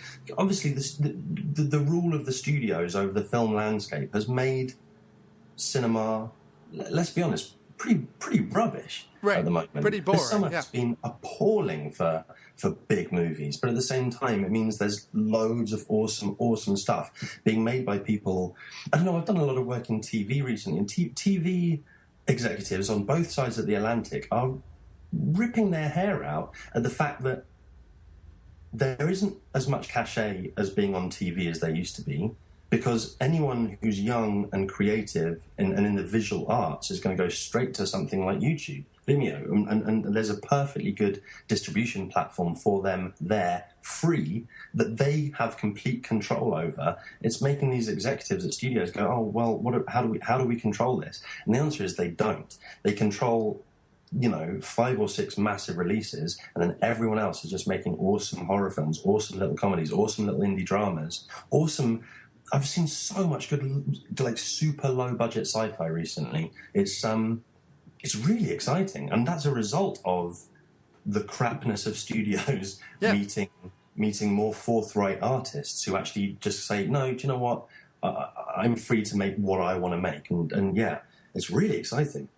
It is really exciting, and it leads on to sort of what probably needs to be my last question, considering we've been talking so long. I'm sorry I've kept you up so late, dude. But the last question, sort of what happens now with The Trap? If this conversation that we've had, and if the conversation Jim and I have had about the movie have inspired my listeners to kind of one day seek it out when it's available, what are the next steps? I know it's currently in festivals. Well, do you know what? Maybe you can help us with this, because there's a kind of esoteric thing as to what happens next with The Trap. We had a screening, we had a screening a couple of months ago in London where it was, for me, a terrifying screening. There weren't any laughs at any point during the screening. And I came down and chatted to a couple of potential distributors who had come to that screening thinking, oh my God, they're going to be so unimpressed with this. And they said, yeah, it was a really good horror film. As far as they were concerned, because of the audience's reaction or lack of it, it wasn't a comedy at all.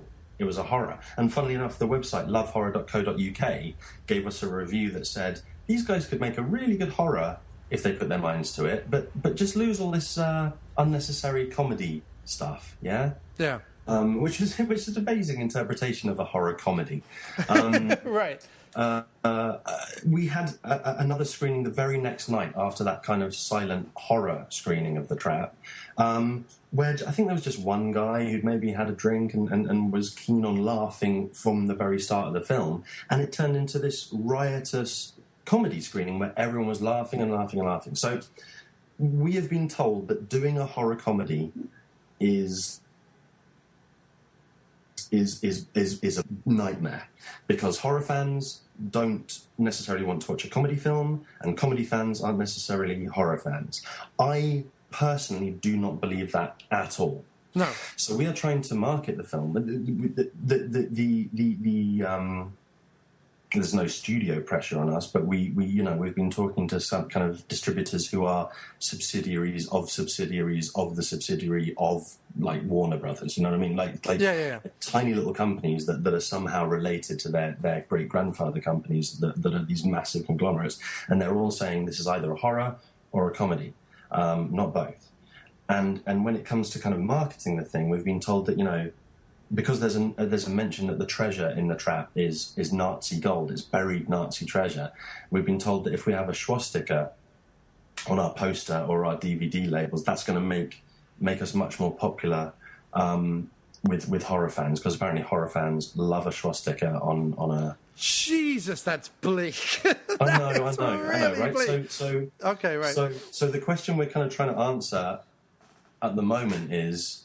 Also, may I just point out as well, utterly fucking ridiculous, considering the last horrors that had, like, Nazis involved in them or some form of Nazis in them were all horror comedies. Every single one of them. Right. The two, were they Red or Dead or whatever it was called? No, what was it called? Dead Snow.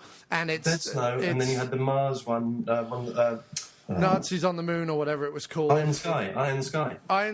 And then you even had, like, wasn't like Frankenstein's Army, or, I mean, maybe that wasn't Nazis, but it was certainly like a German horror comedy thing going on with it. Like, you can't have Nazis in a movie these days, seriously. I mean, it doesn't, like, even Even Kung Fury has like fucking Hitler as its bad guy. Like it's comical now. So that to me, while they probably know their audience way better than I know the audience, but to my way of thinking and looking at the movies that I see play on Netflix or straight on demand, or the movies that I get sent screeners for, or whatever it is, putting a swastika on it doesn't necessarily make it more horrific or better. It really doesn't. And it also doesn't imply that there's no comedy in it. If anything, I think it implies comedy from the outset. Oh, good. Well, that's good to know. That's very interesting. I think we've got a few more festivals to go to. We are going to horror festivals and a couple of comedy festivals, but it's mostly horror festivals. And I'm hoping that we're going to at Fright Night in Louisville, I think it is, in Tennessee. Oh yeah, no, I know that. I've never been, but I know that convention well. It's a famous horror convention. Yeah. Oh, sweet. Oh well, I mean, we're going to be screened at that. So if you're there, listeners in Alaska can go to the Machatants film festival, because we're on there. We're going to be around at like little horror film festivals. So if you live near a place where there's a big horror film festival, we're called The Trap, and people should go and see us there. That's going to be basically for the next 9 months. If we can get screened at little festivals, or even burgeoning festivals where a few people get to see our movie and enjoy it, then that would be a dream come true for me already. We then went off on a conversation about sort of various distribution methods, and especially the internet and what's available out there, coming around to sort of talking about doing rentals on Vimeo or YouTube or Amazon and things like that, just sort of charging sort of $2.99 or to rent something, or maybe just sort of $8.99 to buy. And then we got round to the conversation you're about to hear. But I think the best argument for giving money to independent filmmakers when you watch their films is if you enjoy it, they will use the money you give them to make more of that stuff. Right, completely. And not only that, but also I think, like you were saying, there's some truth to it. If you pay for something, not only do you feel its worth, but also you're more likely to stick with it.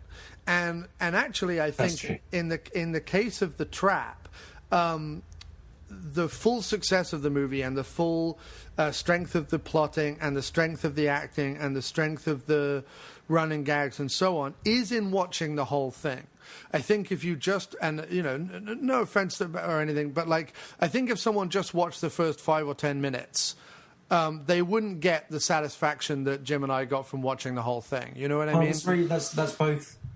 I guess that is kind of a double-edged sword. You're kind of complimenting me with them, but yeah. Because, no, and I only mean it as a critic. I don't necessarily as anyone who has succeeded in making a feature film. You've already succeeded where 1 billion people have failed. So don't like that.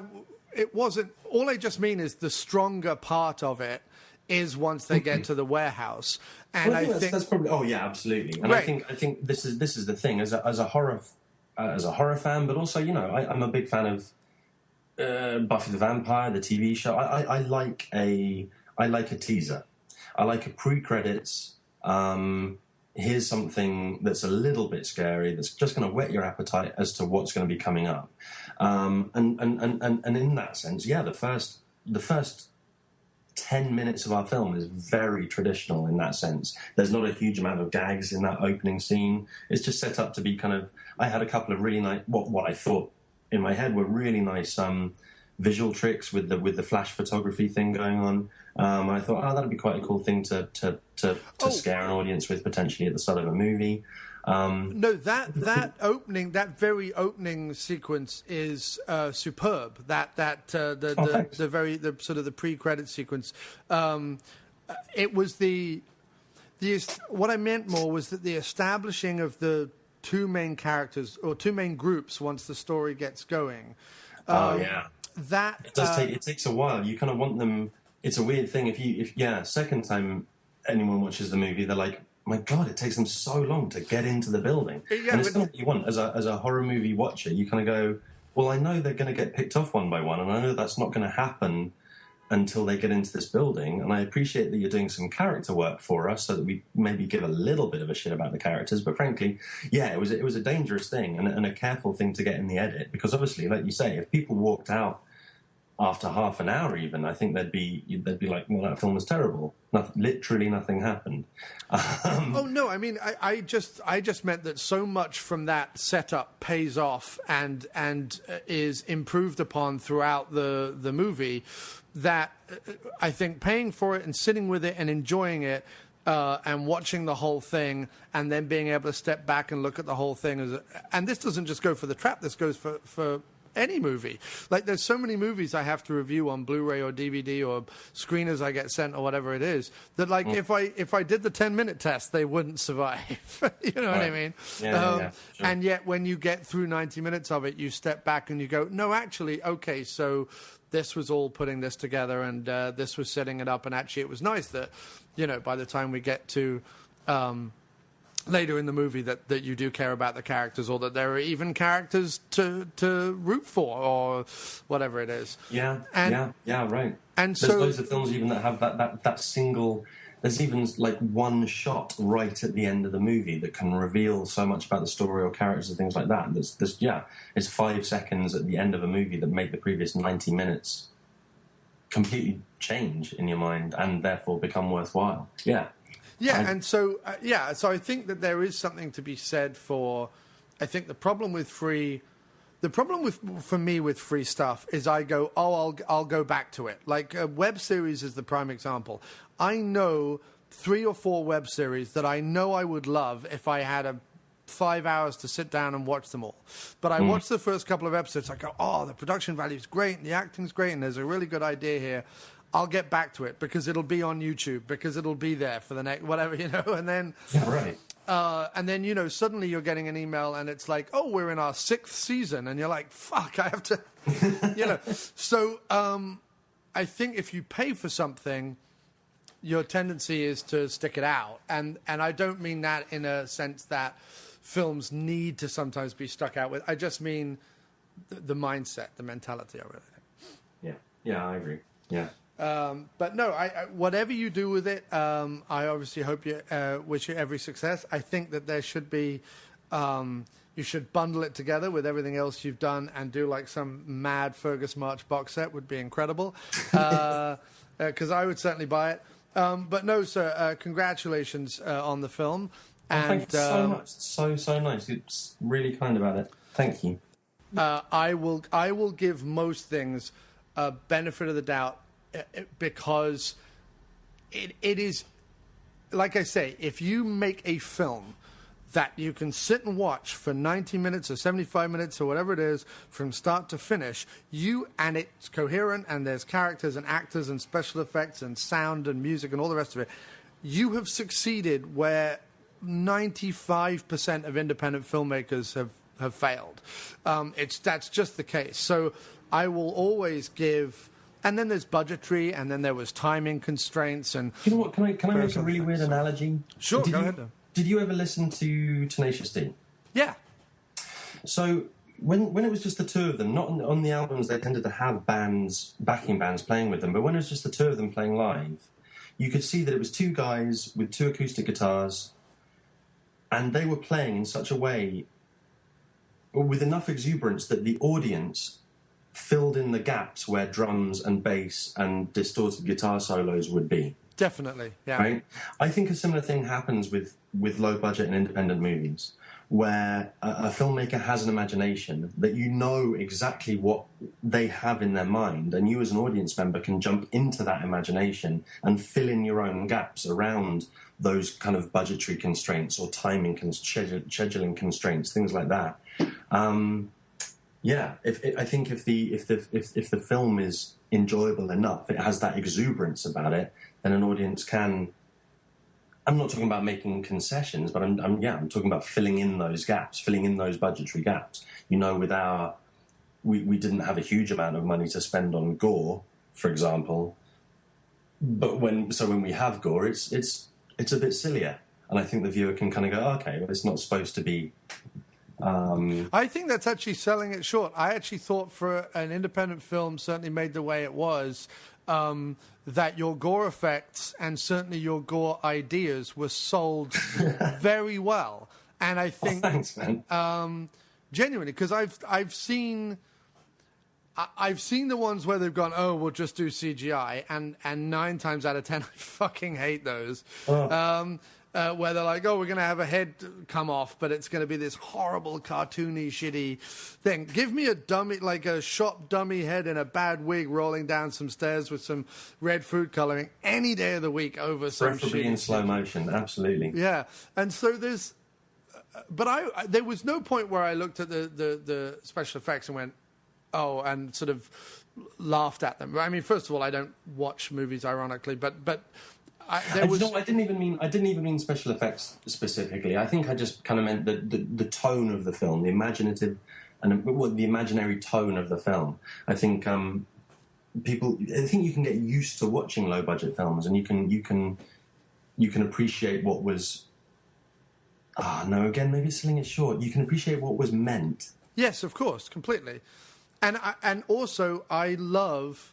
I mean, it definitely helped me knowing you in the sense that one of the things I got a big kick out of was the silly sense of humor that I think you and I share, but also the love of gore films that I think you and I share. So there was definitely that thing in me while watching the film.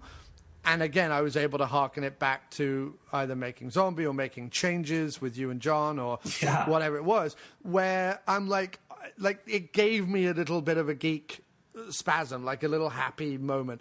And so, nice. And that would be true, to be honest, if I was watching the film and I didn't know the filmmaker, but I know the way independent films are put together, having been on set. So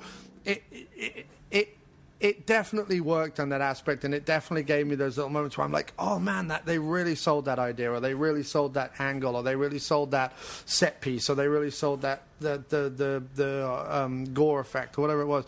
So, but also you can be as negative as you like in your criticism in the podcast. Now, I will be happy with those words. Thank you so much, man. That's so nice. And it, that's it's always a thrill. You always want to see the people you are friendly with, and think are very talented succeed. So, yes, I definitely hope you do so, and I hope that distribution goes well for you.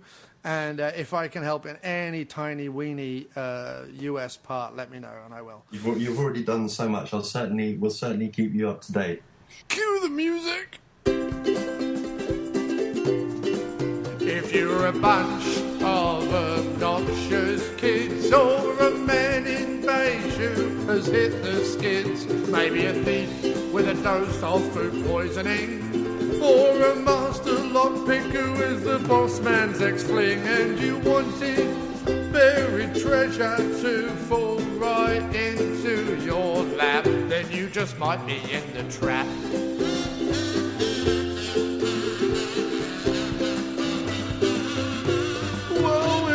Stoned and pervy, but ultimately lovely bloke, or a girl who wants to sing but she can't hit a note. If you've ordered your team some matching blue boiler suits, cause you're gonna go and rip off some hidden old Nazi loot, and your exterior is hard but inside you're a really soft chap, then you're most likely my friend in the trap. Oh blimey, you're in the trap, mate. Well, you've fallen for the scheme, you've taken the bait. The writing says no, but you just can't wait. And now you're kind of wishing that you had turned up late. But now you're locked in one by one. Here comes your fate.